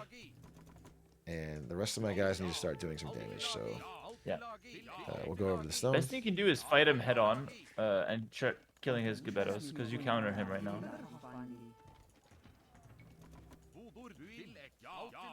There was a guy there? That's crazy. Yeah, so right there, just engage him, right there on the front. Yeah, straight in, kill his monk. The castle won't be able to hit you. Good. Hit and run forward. Nice try. Pretty good. Good trade. Let's see if we can get over this stone. These guys go over here. I need to add a second town center, huh? Wait, ballistics first, and then second TC. Got it. Yeah, you can grab it. All right, cool. Next, we save up for a second town center.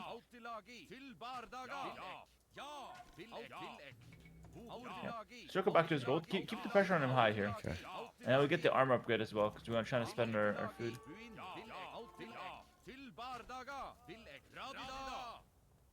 Nice, bro. That's that Atrioc pressure, man. He's gonna delete the castle any second.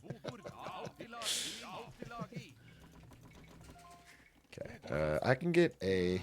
I can buy stone. I could. Yep. Sell food, buy stone. Perfect. Okay. Armor on archers. Yeah, perfect.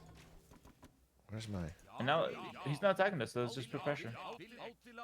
So he's not here. Where can he be? He's probably on the other side. Like I would check berries and other stone. He has to be. Okay. Do I have any extra? Can I just get this? Oh, that's insane. Yeah, that's really good. Let's go.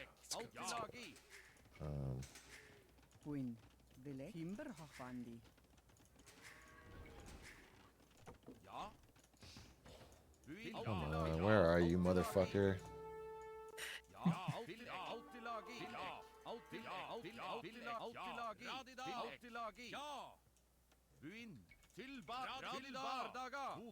You guys keep pressure.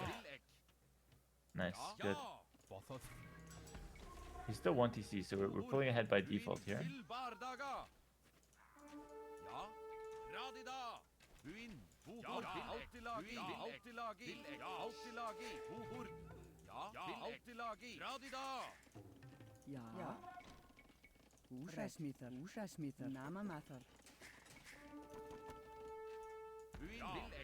Okay. Oh, blessed. That's huge. So he's got no army now, so now we go full pressure. I feel like I should build a castle in the back of his base. That's the worst thing we can do here. So basically, he's like all in and has no economy, so we don't need to attack him necessarily. We should just add a third TC ourselves and chill. The pressure we have is already enough. Never fight the Mangon as well. It's the only way back. Yeah, just always run away from it. He's just getting cooked. Oh, he's cooked, bro. GG. Oh my goodness. Let's fucking go! Let's go, baby! Holy! 2 for 2. Yeah, he's getting dice left, right, and center. I've never seen that strat though. He like truly rushed to Gebetos. This is a very classic cheese strat, and it's really powerful at this elo bracket. So the fact that you're able to like not only beat it but smoke it, super impressive. Super impressive. Yeah, basically all you need is to have the best player in your ear telling you what strat to use. And to be fair, like this was mostly you. To be honest, like half the shit I was saying, you weren't even listening anyways. So I think it was like all you, honestly. I'll go since you're here. Actually, I really wanted to bring something up. This is not to be. I'm like you've been coaching me, and I feel like sometimes you could also need some coaching. So I'm just gonna. Oh, here we go. I'm sorry. I did save this somewhere, and I just think it would be really helpful. I just hope this isn't a problem. This doesn't like hurt our friendship, but you just need to hear it.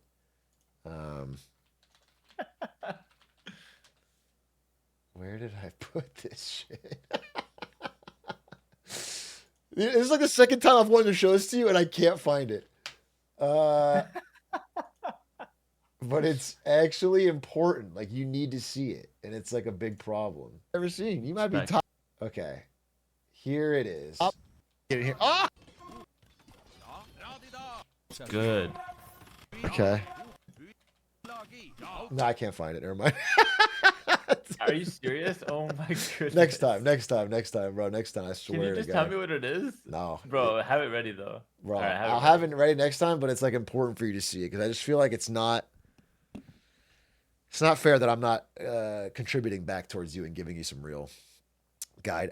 Okay, so that was awesome, man. 2 wins. I'm actually pretty close to 1,500. I might actually hit the goal. I'm 14 something. Rank 4,345. Top 4,000 almost. Yeah, I mean, I'll keep playing this month as long as I'm enjoying it. Actually, I'm enjoying the hell out of it. I just can't ruin my stream. Thanks for the 2 a.m. coaching. Appreciate it. I love how self-conscious you are about like balancing this with streaming. Well, the streaming is my job, and this is an addiction. Like nobody in here. I'll show you to fully understand. Like, I probably of the 2,500 people here, 2,480 have never played this game, and they have no idea what's going on the entire time that I'm playing it. And I don't even give them the context to enjoy it. I don't even like tell them what's going on. I just shut the fuck up and play, and so they can't even follow along. Also, okay, bro. Listen, hold on. Well, let me get a word in here. Okay, sorry. At the risk of sounding like I'm here just glazing, Yeah. because I was getting criticized by your chat. It's like either I'm flaming you or I'm glazing. There's no middle path. It's crazy. Apparently. There is no middle ground. But either, like, okay, hold on. Even if they don't understand what's going on, I still think it's entertaining to watch you play it. Honest, it's literally hilarious. Like, it's literally hilarious. So I think you're doing fine. I think they're watching and they're having a good time. Yeah, I mean, it's all right. Some people like it for sure. I gotta tell you, I really, I wouldn't be doing this if I didn't fucking love this game. It's a really fun game. It's like a really fun game. I'm surprised how fun it is because, best game ever. I've been an RTS gamer for a long time, and I never really thought about Age of Empires. But this game's actually, I don't know, it's fun in a way. But why is that? Why did we get shafted like that? I was always a StarCraft why guy. Actually, I always thought Age of Empires sucked from what people in StarCraft would say.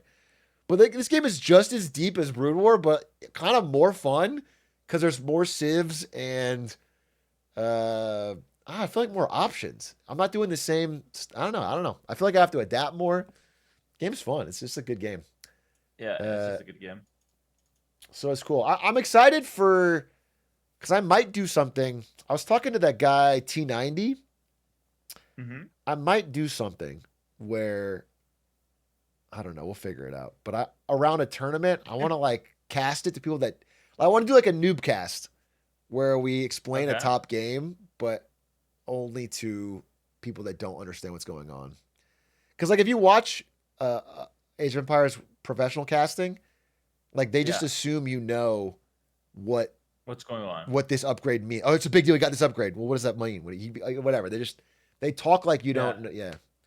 And I think it'd be cooler to explain like on a real simple level why people are winning. Anyway, I like it. Anyway, bro.